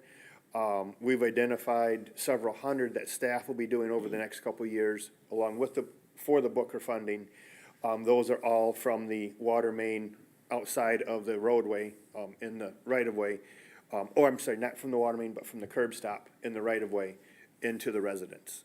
So this is for the services that are from the main into the residence. Thank you, Doug. I just know I looked at the estimate and it was quite far over the engineer's estimate, which we've been Yes. running into lately. But I just want to clarify that this is the Booker funding. Yes. So Yep. that is Yep. essentially a grant that's completely So free the given. Booker funding is, again, 100% grant. They provide up to $3 million. Basically, we will be, what is spent on these service lines, and then we will be doing the rest of the $3 million in-house. So whatever we can get replaced for 1.7, 1.68 million, we will be doing in-house. And we'd already set aside some funds for equipment as well Yes, as the additional staff. Note on that, we have all equipment purchased. Right now, the drill we purchased, we had brought up to Vermeer, just to be gone through, make sure that it, everything was up to snuff, that we're gonna be working this for the next 2 years. I heard that they had all the parts in. It should be completed either the end of last week or sometime this week. Okay, wonderful. Council, did anyone else have any questions? I have a question. Teresa? Is this so will we have additional costs to have these hooked up? No, so part of lead service, the state requires us to replace either to the meter or 18 inches inside the house, whichever is shortest. So part of the lead service replacement project, 2 years ago already, we bid out for a plumber. That contract agreement was awarded to Sumner Plumbing, that he gave a price per unit for reconnecting the inside plumbing to what the new plumbing is ran. That price for that service is also included in the Booker funding and expected as part of the expenses and reimbursement. Did that answer the question? No. So Millbacher is gonna hook this up, have it ready for Sumner to come and hook up then? Oh, I'm sorry. Is that what, I kind of misspoke. So the contract with Millbacher, they are doing everything. They will have their own plumber. For the force account or the city work that we do, we have our own plumber. But yes, the contract with the Millbachers is complete. So connecting to the water main, connecting to the plumbing in the house. okay, Yes. all right. Sorry, I kind of misunderstood and went a different That's direction. okay, that's all right, got it. In the past, what's it kind of cost per house that we've been doing? Because I think you said this was for 95 or 94 houses, 94 I connections? believe it's either 90 or 92 houses that they bid out. As Mayor Andrus pointed out, the prices were highly inflated from what the engineering estimate was. Initially, when the state started offering the Booker funding for communities for lead service, they had told communities that they would only pay up to a $5,000 per average per service. I believe it was, Tony, help me, this spring? The state took that qualification out of the Booker funding because so many communities were running over that $5,000 per service average. What, Millbacher quoted, again, I think is inflated, but that is the cost of that people are seeing. What we have done it for in the past, we've had people do directional drilling for as cheap as $1,200 for the service, and then $350 for the plumber inside the house. What they quoted on this were, I think it's around $7,000 for houses that are on the close side of the main and $9,000 to $10,000 on the far side of the road. So, it's taken a good chunk out of our Booker funding to do these services. Well, actually, I think it can't be that range because the average is 14,000 per connection if it's 1.3 million divided by 92. If you look at the breakdown of the cost in the bid, they have for the drilling, for the plumber, but then they have other stuff, mobilization costs, road, I don't want to say road work, but it's road signage. One issue I had with the contract, road signage, they have $250,000. Traffic control. Traffic control and For permitting. thank you, Dave. It stands out. Yes. They're on side streets, so I'm like, what kind of traffic control do they have to do? And permitting at that, there's not much But, permitting. that's one thing that, Abermarsh has advised us, that was what they put in the bid, that's part of the bid. But as the city, we have to, do due diligence and, all right, when they submit, what did you do for traffic control? Where is that money being spent? So, they should not be just putting that number down, asking for it without doing the work, so. Well, that's what I'm looking at, because when you're comparing how much it's costing us to do it ourselves versus going out a house, I don't see why going out a house is that great of an idea if directional boring is 1,200 and the average of this is 14,000 a connection. Just taking the raw big number divided by 92, it's 14K per connection. Well, like I said, the reason we bid it out was because we didn't want to get into the road work aspect of replacing these services. The state law says we can't do partial replacements, so it has to be from the main to the house if that's what has to be done. So are you saying the 98 houses covered under this bid have a different type of work than the ones we're doing? Yes, directional? so with the city force account work, we're going from the curb stop, which is in the road right of way, typically, it's outside the road.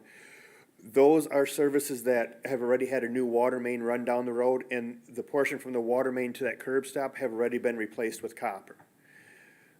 By state law, state rule, that copper can stay, but the galvanized pipe from the curb stop to the house has to be replaced. That's what we will be undertaking as city staff is from, so that's all dirt work. We dig a hole at the roadway, in the right of way, dig a hole at the house, use a directional drill, we bore in from one hole to the other, finish into the house and connect it. What was bid for, with this contract was actually either going into the roadway to access the water main and take the service off of the corp stop that's on the water main, and then replace that to the curb stop and then into the house. So yes, it is substantially more work because you're cutting into the roadway and then you have to replace the roadway. So, I mean, there is more work involved in this. It's not just a drilling into the, from the side of the road into the house. And hopefully we're gonna do this in sections. We're not Yes, gonna do a yep. house here and Nope, so, part of the Booker funding, we had to submit a plan, it was kind of like construction drawings, but instead we just took a map of the city and identified what, excuse me, where we thought lead services were, based on best knowledge, water main replacement, water main age of houses, and we mapped where we would be working, 2 phases, one phase and then a second phase, whether that's year 1, year 2, depending on how fast it goes, how many we get installed. Right now, the plan, phase 1, we're starting over in the Thomas Jackson area and then working our way across M40 into the Sherman neighborhood, and then working towards M89. That should all be year 1, working through that area. This contract has Millbachers working in approximately the same area, just on streets that water mains have not been replaced. Council, are there any other questions regarding this request to approve the contract? Okay, could I get a motion to approve the Millbacher construction contract? Support. It has been moved and supported. Is there any further discussion? Seeing none, all those in favor, please signify by saying aye. Aye. Aye. Opposed, say no. Motion carries. Next, we have 11D.5, which is a request to approve the Marsh engineering contract for this lead service replacement. Yep, for the part with Millbacher Construction, Marsh submitted a proposal for $28,600 for helping the city, because the contractor work has to abide by certain rules from the Booker funding, Davis-Bacon wages being one of them. There has to be an accounting of, that they're doing it correctly. So we just asked for help with that, doing some pre-planning meetings, a couple, meeting monthly and making sure everything's going as planned with a contractor. They gave us that proposal for that. Not included in that was if there's any type of on-site testing. So if we want testing when they go to replace the roadway where they have, cut it out to do their work, there could be compaction testing, density testing. If we want that, on top of the $28,600, I'm asking for an additional $5,000 to cover any of the testing costs that might be incurred in that, above that proposal. Thank you, Doug. Tony, did you have anything that you wanted to add? Doug covered it greatly.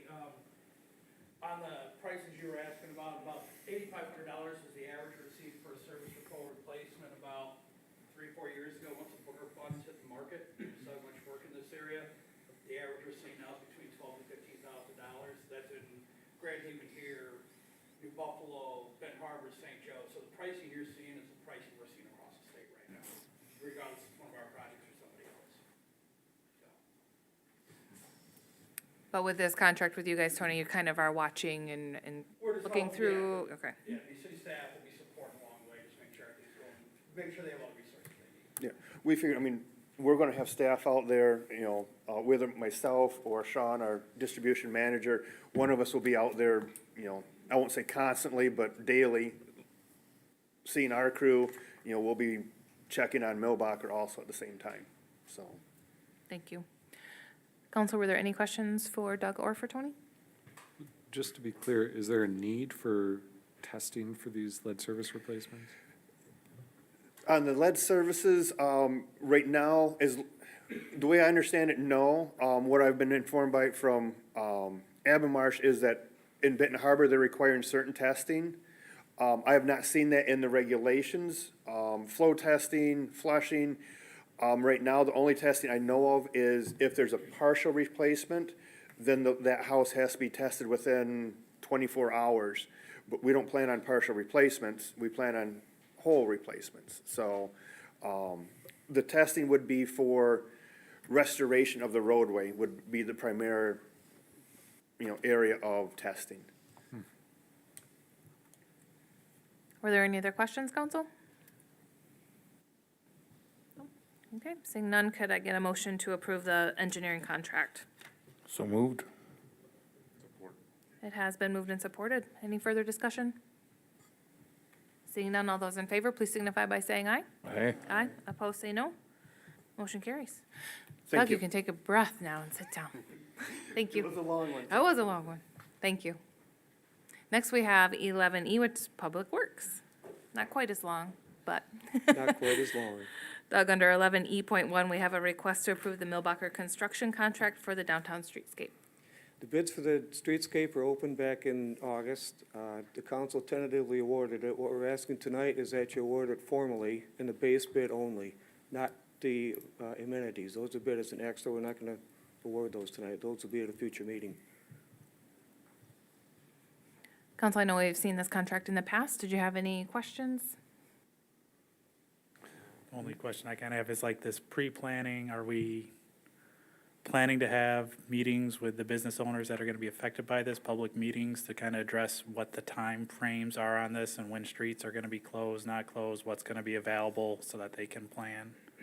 Most Right. definitely. Right now, we don't have a formal Oh, you don't have, I'm schedule. just talking after we Yeah. approve this, we're going to have Over the to- last couple of years, honestly, we've been continuing to update business owners at what we call our downtown lowdown meetings. that I'm happen- talking a formalized public meeting such Yeah. as at the Griswold to Yep. kind of go over and show the plans. Yeah, and- and so during those downtown lowdown meetings, we've been keeping them abreast of stuff, and then we've been telling them we'll have those public meetings that'll take place, because not everybody can make that morning. It's an 8 a.m. meeting. Not everybody can do that. So we will have opportunity for business owners and building owners to come out and make sure everybody's, on the same page. Knows what's to going to when happen, knows. They're going to be affected. How the traffic's going to be affected, when's it going to be affected, what they have to do to adjust. Absolutely. I know I've heard a question from one of the business owners downtown about access, like handicap access in the back, like by the Pizza Hut, when Locust Street's all shut down, so just something that we'll need to think about. Okay, any other questions, council? On the streetscape, there was some questions from the fire district. Have those issues been resolved, or? I was not a part of that correspondence, so I'll refer to Doug. Yeah, I know that Avon Marsh did submit some information to the fire marshal, Chief Brink. I don't know if they've heard back on anything. Nothing's come back? So it was mentioned during the study session that those concerns that were presented were talked about in a meeting with both Doug's, Joel Dye, representatives from Avon Marsh, as well as the fire chief. And like they just said, those concerns were addressed and submitted, and nothing's been returned, so. So he has received his drawings, or? My understanding is he has. The drawings went right from Avon Marsh to the fire chief. Okay. Tony, can you just confirm that? I see you nodding in the back. Yes, that is correct. Okay. Any other questions, council? What will be the cadence for updates to council on this project during Pardon me? construction?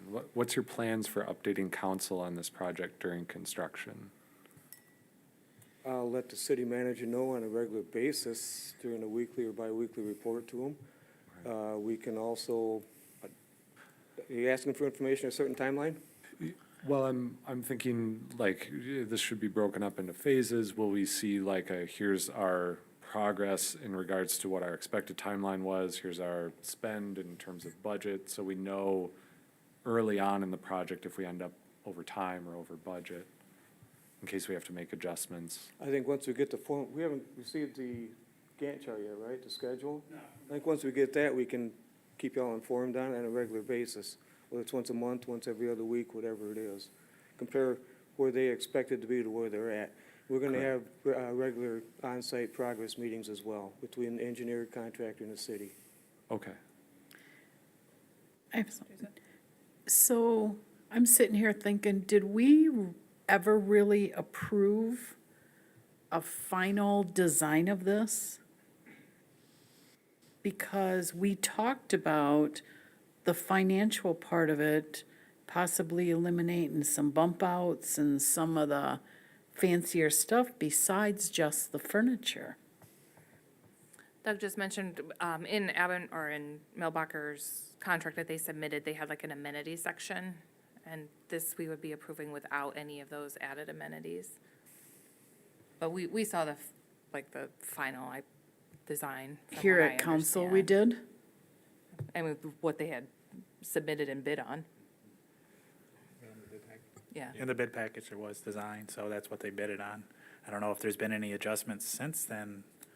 Well, and if we haven't heard back from the fire district, there could be adjustments that are needed after this.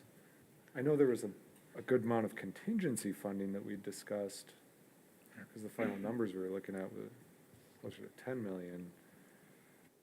But I hear what you're saying. Yeah, I believe that the bid that they did was on those designs, so that's what the bid is for, is the designs that we saw in that packet. We saw them, yes. We have apparently that's what we're going with? I mean, it's not That's something what we they have to bid on. approve, it's, I mean, we can, with updates, you can, and correct me if I'm wrong, gentlemen, but if we get to a certain point, we can kind of scale it back, or is that, That's possible. it's possible? Well, we put it in a bid, that's what they bid it on, so Right. that's kind of what this is all based on, is that bid package, and we Because we approved that talked bid about like the package. landscaping, not necessarily doing all the landscaping but at this point, I believe that's all included. The landscaping is included, it was just the furniture that was not, if my memory serves. I believe it is. Okay. This was kind of why I was asking about regular updates, because there could be things that change in my mind at this point. So knowing how things are going early on, understanding if we're over budget in any phase, that can help us make better decisions as we go through. Because my assumption is we pay as work is done on this, or are we just giving Milbacher 7 mil upfront, or? I'm sorry, I'm writing in. Yeah, I'm asking, are we paying as work is done on this? Yes. So Milbacher's doing work, we're paying them, we're not giving them 7 million just upfront on this? We're paying them No. as a, I forget if it's set up bi-weekly or monthly payment, but it is on, There's retained as well, don't forget. so it's a regular basis. Okay, so some retainers and then as work is done. Right. And so we'll have decision points if cost gets out of hand, if things aren't Yeah. going the way they need to. If anything changes, there would be change orders that would have to come before council. Okay, And if we want a certain type of updates from Joel, we can pass a resolution to ask for those type of updates, I think wouldn't, Yes, Joel would like a directive on that a from the directive whole on how council. we want our updates and kind of if it's, and we can sit and discuss in one of our roundtables how to go about that, what we think we would want to see on an update, and then inform Joel of what we want to see. Yeah. Because he's the one that's got to really inform us. yeah, okay. I mean, for my part, I would expect an update monthly during times of construction.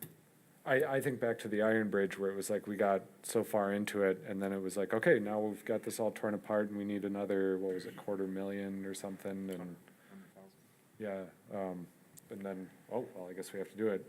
I'd like to know that sort of stuff earlier on this much larger project. Okay, I think that's a good idea to have a conversation, to be able to give staff direction on when to actually provide and what to provide in updates, so. Okay, so I'm sorry, but I've forgotten, is there a motion on the floor? Do we need a motion still to approve the contract? Okay, could I get a motion to approve? Or, It has been moved and supported. Is there any further discussion, council? Seeing none, all in favor, please signify by saying aye. Aye, opposed, say no. Motion carries. Next, we have a request to approve the Marsh engineering contract for the streetscape project. Doug? Marsh put together a very good team, in my opinion, that did the design for the project and the bidding process. Now the next step would be to hire an engineering firm for the actual construction engineering. And they're proposing the very same team that they had for the design work. That would include the pre-construction meeting, on-site progress meetings every week or every other week, depends how we set them up, and all the paperwork for the payment. So what we're asking now is for approval for Avonmarsh to be the construction engineers for the project. Thank you, Doug. Tony, did you have anything to add? No, just that the city staff's been great to work with through this. We look forward to working with you on the next phase. Thank you. And happy to answer any questions. Counselor, did you have any questions for Doug or for Tony? Seeing no questions, could I get a motion to approve the engineering contract for Avonmarsh? So moved. Support. It has been moved and supported. Any further discussion, council? I just want to make sure during like this pre-planning of this construction that part of that is looking at how it affects businesses and the schedules on that, as well as parking. Like if we're using this parking lot behind City Hall, there's going to have to be some adjustments to allow cars, since Hubbard will be closed, to actually close off a couple parking spots to make it be able to get around that parking lot while it's under construction. And those type of pre-plannings, I want to make sure we address and just have it in our plan from the get-go. That's exactly what this winter is for. Once we get mailboxes scheduled, we'll align sequencing with communications to businesses and people in the community. Okay, thank you. Anything further, council? Seeing nothing, all those in favor, please signify by saying aye. Aye. Aye. Opposed, say no. Motion carries. And next, we've got 11E.3, which is a request to authorize a purchase order for the emergency repair to Salter Unit 210. If you will recall, we discussed this in study session, and it is staff's recommendation that we move to table this, as all the information has not been gathered yet. I make a motion that we table this. Second.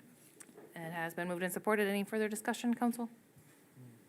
Seeing none, all those in favor, please signify by saying aye. Aye. Aye. Opposed, say no. Motion carries.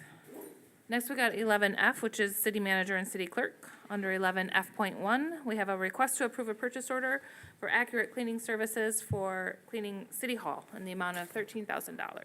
Staff? Yes, you recall at your last city council meeting, we began this discussion during study session. Just as a refresher, we currently employ one individual to clean City Hall as well as the public restrooms on the riverfront. That individual is paid at $10 an hour for their services. They clean City Hall on Tuesdays and Thursdays for 2 hours, and then in addition to the riverfront restrooms, which are cleaned for 1 hour, Monday through Saturday. So at that rate, it's approximately a $5,200 cost to the city. Due to recent complaints from members of the public, as well as the current tenants at Saunders Chiropractic and the Chamber of Commerce for lack of cleaning and updated supply for the public restrooms, as well as noted discrepancies in the city hall space, office space. City staff sought out 3 different bids for cleaning services of both City Hall and the riverfront restrooms. The recommendation tonight, you noted at the last meeting, there were 3 different price points, 2 of the 3 of which did not include the riverfront restrooms, 1 that did. Tonight, city staff is recommending accurate cleaning services. Exelon was the lower bid, but we are recommending that we do not go with that service because that is a business that has been formed specifically for this bid project. They do not have any sort of background prior to this bid. Whereas Accurate Cleaning Service does multiple businesses throughout the downtown, which is how they were found. They were cleaning a law office, and then a city staff member who was walking their dog stopped them and asked for their information, so they were able to get in touch with city staff. Who's the owner of that? Of Accurate Cleaning Service? Do we have her name?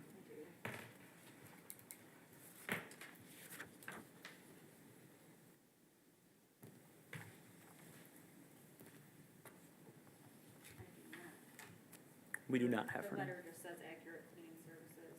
Amy spoke with her, but it's not written down here.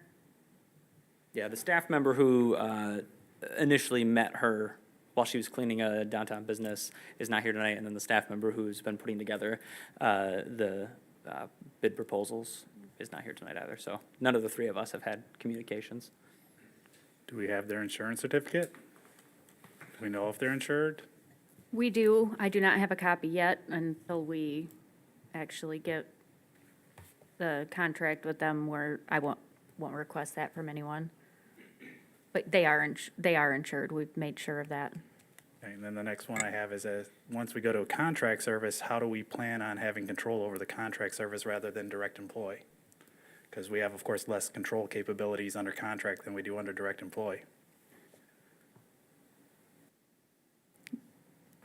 In ways of how, Days of how, when, what times, all that type of stuff, there's usually less of that other than if it's spelled out in the contract. And also, if they fail to follow through and provide a good service, how do we break the contract? What's the terms on that? Do we have a 30-day notice? What do we have? I am not sure. I've not read I think all of these people are pretty informal, so I don't know. I mean, even with, I think Allegan County, we had something a little bit more formal, but it was still like a one-page letter that didn't specify even that. It just said what the hourly rate was. But I'll make sure that the attorney reviews it, or that there's language in there that says, you know, we can fire him at any time. Because it's a bit of a big ask to go doubling the cost and only having half the buildings cleaned that we're currently cleaning. What are we doing for the restrooms? Is it still going to be the in-house? Yeah, we've had discussions as to how to have the restrooms cleaned. It will likely be in-house. Whether it's that same individual or not is yet to be determined. One of the other things to consider too with the cost of the services, this includes all the cleaning supplies. Right now, we purchase all of our cleaning supplies through Cisco and keep that stocked here for use through the Accurate Cleaning Services. They would be providing all of that. So that's a cost that we had estimated around $2,000 annually for cleaning product to stock City Hall. Is that including TP and paper towels, or It does not include paper products. It's just the chemical cleaner. $2,000 a year? I don't know. To me, it seems quite vague at this point and not really spelled out for us to approve, especially with the added cost. Would this be including the Regent Theater? No, the Regent Theater is, as well as the Griswold, are both cleaned by the employees who staff those buildings. So I see on the proposal, and I understand that they're looking for the amount of $13,000 per year, but it looks like she's charging $125 twice Per cleaning. per cleaning. So for 2 times a week. Yes, I'm just putting out there the 13, because if we figure 2 times a week, it's just for my budgeting purposes, so that we don't have to do a budget adjustment for $1,000 or something like that. We are going to be terminating this employee regardless, so we either do it in-house. He's not cleaning. We're wasting money currently by paying him to not clean and collect 2 hours a week. So it's a problem. And it is unfortunate, but I've noticed myself coming in, because I do frequent one of the Restrooms. Yeah. And there's oftentimes when there is no toilet paper, or it's clear that the toilets haven't actually been cleaned. I know this individual and what brought him to the city, and unfortunately, He needs he's the not doing. the county guidance that they used to have, and I think he's losing interest in it as well, and it's just not working out, so So it for could get a me, lot worse before it gets any better. Do you have a plan, or when you are planning to terminate? Is he under contract, or he's just an He's actual not, city he's employee? just at will, yeah. Okay. So would it be a lot more to hire a new city employee? The problem, trying to think how to put this delicately. For what we need done here to get quality, I don't think it's, you're either gonna find the talent on a part-time 2-hour, Are you saying there's not 40 hours a week worth of There- cleaning to do here? no. Unless we add on other buildings, such as the DPW, the water treatment, the Griswold, What all those about other buildings. police department? Do they use an outside service or an individual or? I do believe that, that Janelle cleans over there. This is part of her regular duties. Yep. So it sounds like we've got staff doing a lot of cleaning sort of in, Oh, throughout our our s- facilities. Yeah. I would not want to ask City Hall staff to clean City Hall or the, I mean, personally. Do Yeah. you guys have other I don't things want to have that- to ask them to do that either. What I'm almost hearing from other council members might be an idea of should we go the other direction and look to, If we pay somebody 40 hours a week, it's going to cost a lot more than that in just benefits alone. Well, my question was, what are we doing at Public Works, water treatment, sewer treatment? Are they just all self-cleaning and we're paying our technicians to clean those? And how much time are they using on that? I know you're looking at City Hall, but it's kind of a little disingenuous to say, well, we don't want city staff to do it, but our DPW workers can do the cleaning, and our water treatment people can do the cleaning, and our police department can do the treating, the cleaning. And not just look at this as a whole. They also don't have the public. Well, the police department does. They have a public restroom in the front. And they need to keep the lobby clean. like the Regent Theater and the Griswold. I'm just saying, are we looking at just this one building, and should we be looking at more than just this? I get you. And how much is staff doing of that cleaning? I haven't heard like how much staff time is used at water treatment or any of the other facilities on keeping it clean and making sure that it's not looking dusty, dirty, messy, trash is getting taken out, things like that. Do you guys know how many hours a week you guys spend on that? We spend one at home at the airport, maybe hours. It's hard at DPW because we just clean as needed. We usually have 2 or 3 guys, they just go through and they'll clean the break room, clean the bathrooms downstairs. Downstairs, we have the bathrooms that all the truck drivers that come in and use, so we make sure that's clean. Usually takes them about an hour to clean the break room, the bathrooms, and then they'll mop the entryway and the stairs. And then the operators, in the lab part, usually sweep and mop the lab, clean the bathroom upstairs, similar at the water plant.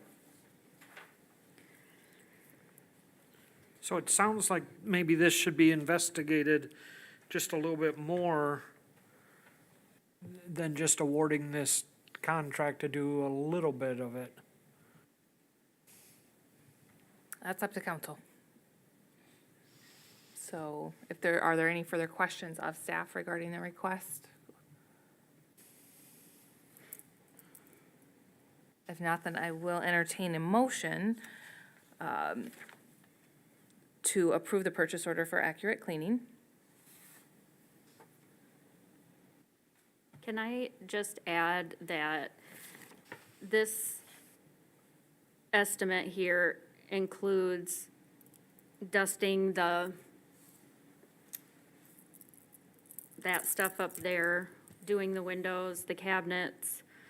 Tammy has spoke with her about doing quarterly and annual things so that it's not like however many years we've been here, a buildup of dust and cobwebs that we can't reach, and things like that.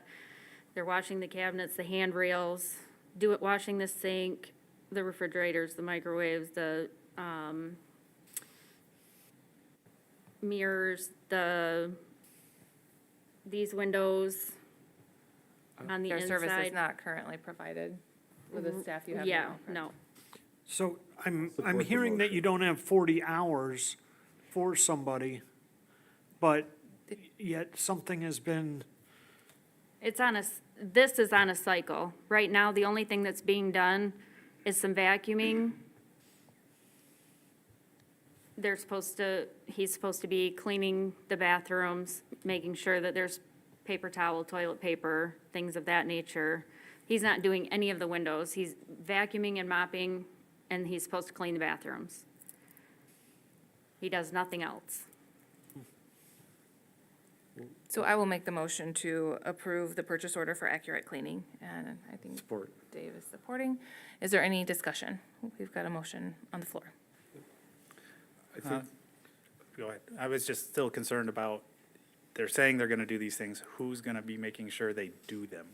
How is that gonna be observed? Because a lot of times people go, I got a contractor to do the cleaning, and nobody ever goes and checks, are they actually doing everything they said that? Tammy is the one who's been kind of inherited this nightmare. She's the one who follows up with, between Tammy and Parker, they're the ones following up with our current employee to make sure that he does that. We told him several times to where they're beating their heads into the walls, like, short of walking around with him and reminding him, you have to do this, this, this, and this. So Tammy's very comfortable and on top of those kinds of things. She's the one who schedules when the windows have to be cleaned on the outside and cleaning the carpets annually or every so often. She's on those sorts of things, so she will be on it. And you're hearing from our tenants as well, and the public when things are not being done, well, in the bathrooms for one, but I'm sure city staff will see the back room and how that's being tended to in the kitchen and things like that. and we probably want to be careful about talking about employee performance in the public meeting right now, especially with it being just one employee we're talking about. What I hear in this is that there's a gap right now, things aren't getting done in City Hall, and so we've got a proposal to address that gap, but I definitely support further investigation, and I agree that we need accountability. I wonder if we should have further discussion, even if we pass this contract at this time. Like, maybe a follow-up in a couple months, make sure things have been cleaned and we've seen improvement, and then also some investigation from staff into what our other cleaning policies are for other facilities. That sound reasonable? Do we know yet how long this contract, is this a one-year contract? I honestly think it's just the $125 per cleaning. It's not an annual contract, it's just, So if we, if we're not happy after the Allow first us- cleaning or the first month, It's really a, like an allocation of funds, right? You're allocating 13 grand to cleaning services. That's our action we're taking at this time.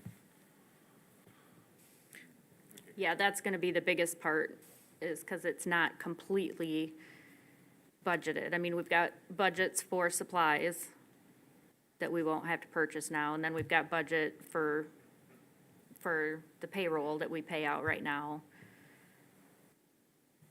So it's a partial budget adjustment, not to exceed that $13,000. The total is not to exceed the 13,000 at 125. We're not gonna go ask her to clean every night.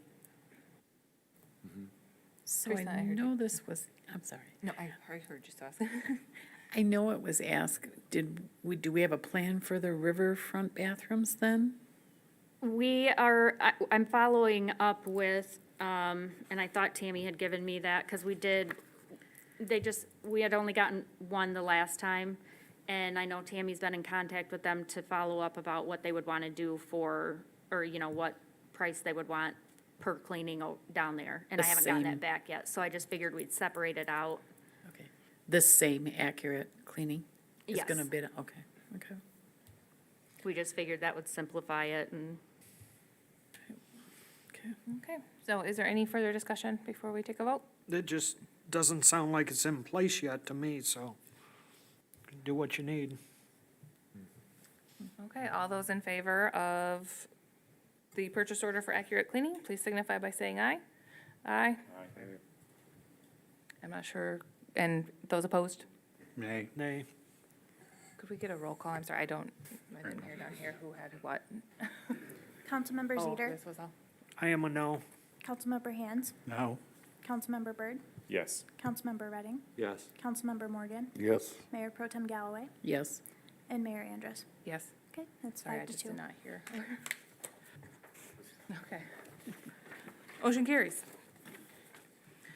Next, we have 11F.2, which is a request to adopt Resolution 22.44 to approve a redevelopment liquor license for 208 Trowbridge Street. Staff? Sure. The owners of Grain LLC have purchased 208 Trowbridge Street, commonly known currently as Hunter's Western Auto, and have plans to rehabilitate the building and open a restaurant with a full bar. There are currently no quota license available in the city for Grain LLC to obtain, and they have been unsuccessful in securing an escrowed license off the private market. So now the owners are in a position to apply for an on-premise liquor license.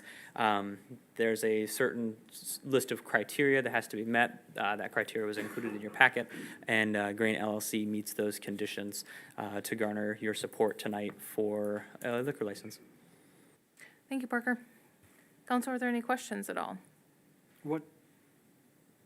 Which place is this again?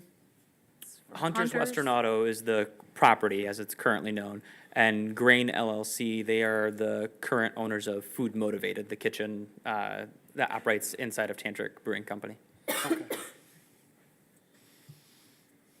don't have a question, but I really enjoyed reading this report because I had always heard there were no liquor licenses available in the city. So to know that, I mean, years ago, we have this in place that someone can apply for those. I was very excited to hear that because I know we've got some, maybe that will bring more interest into town again.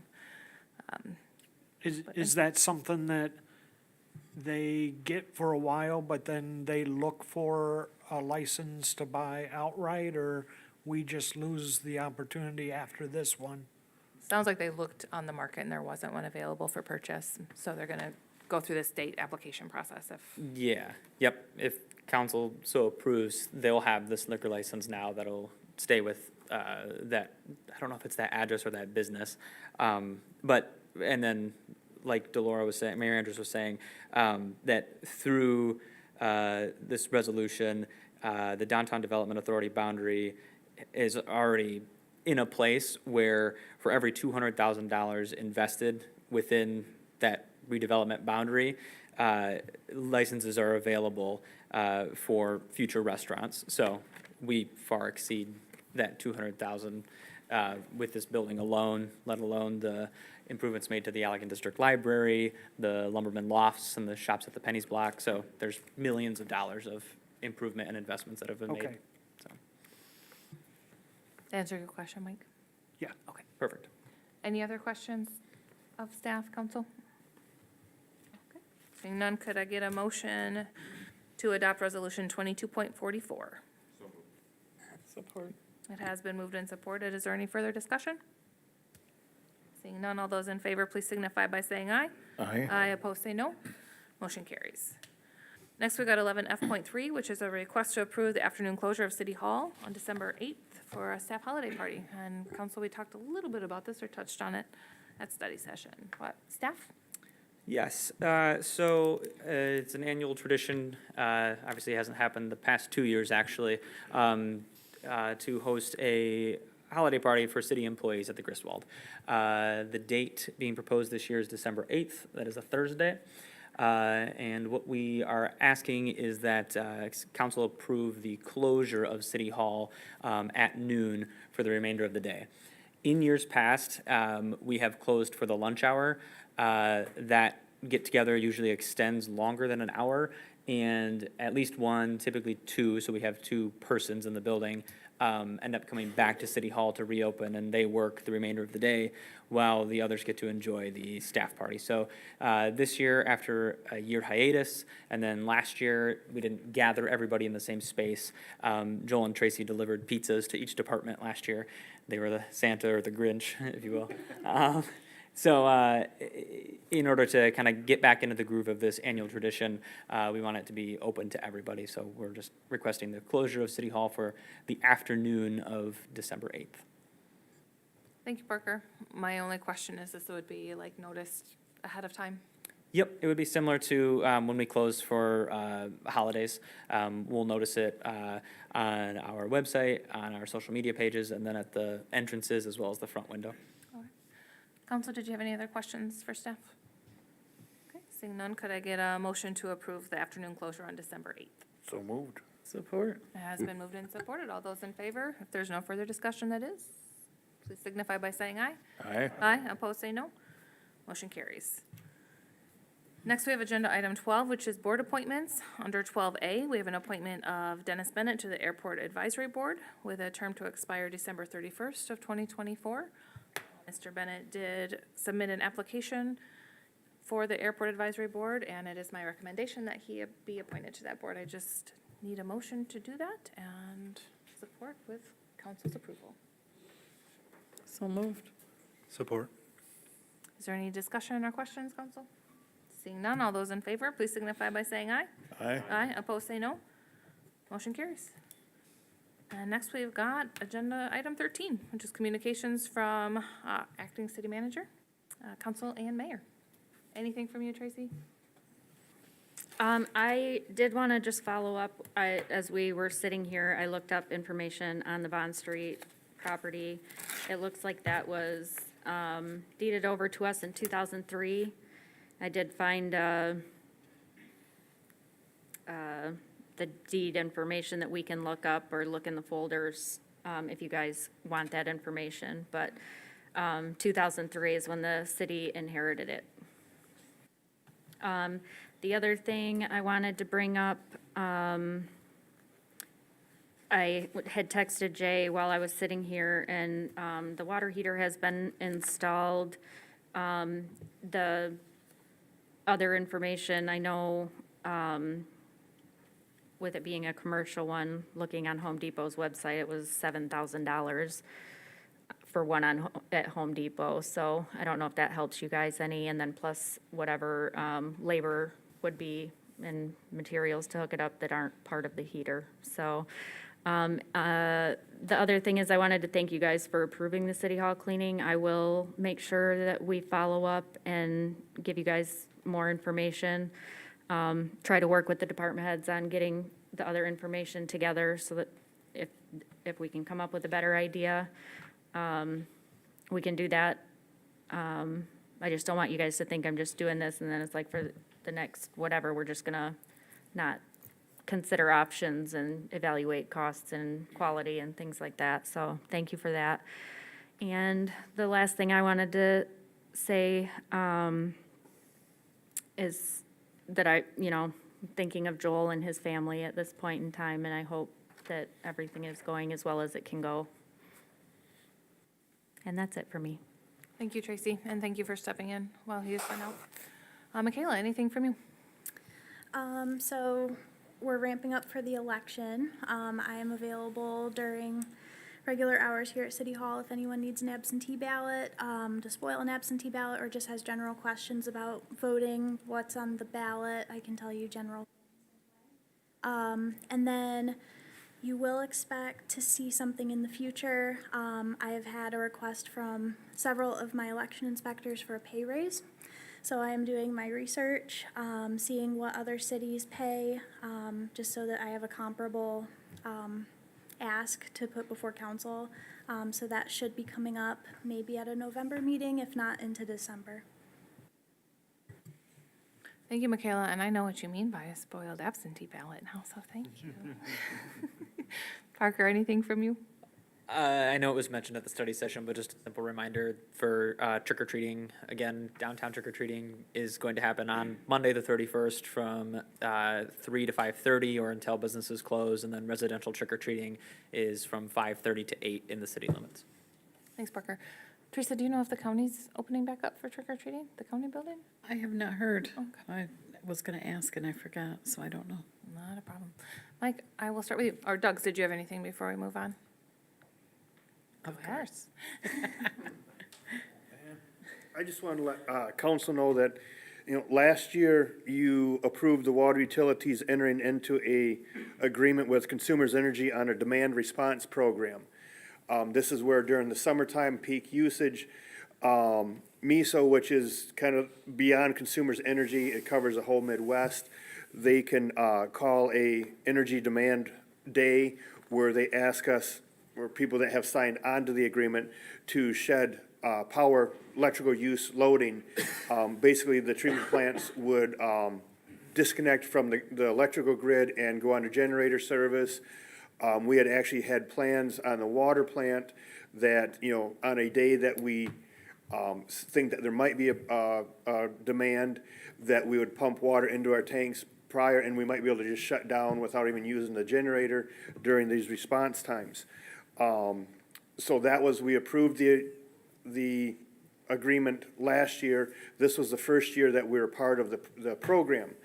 There was no demand response issues called, so we didn't have to shut down at any time. But as being part of the program, Consumers Energy gives us a rebate for the expected usage that we would have shed during the events.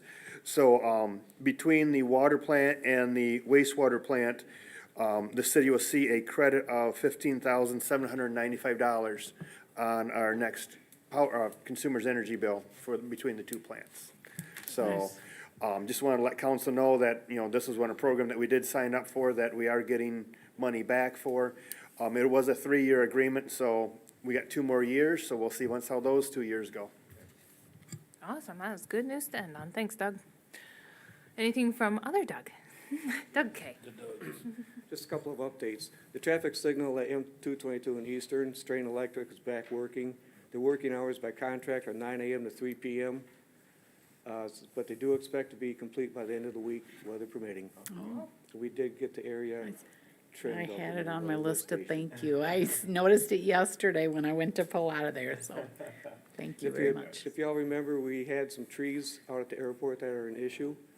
Brian and Newhoff put together a bid packet, and they have a bid packet out for that. And I think the bid receipt date is 11/10 at 2 p.m.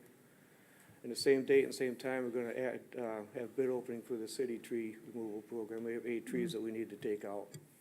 So there'll be 2 items on the last meeting in November for action.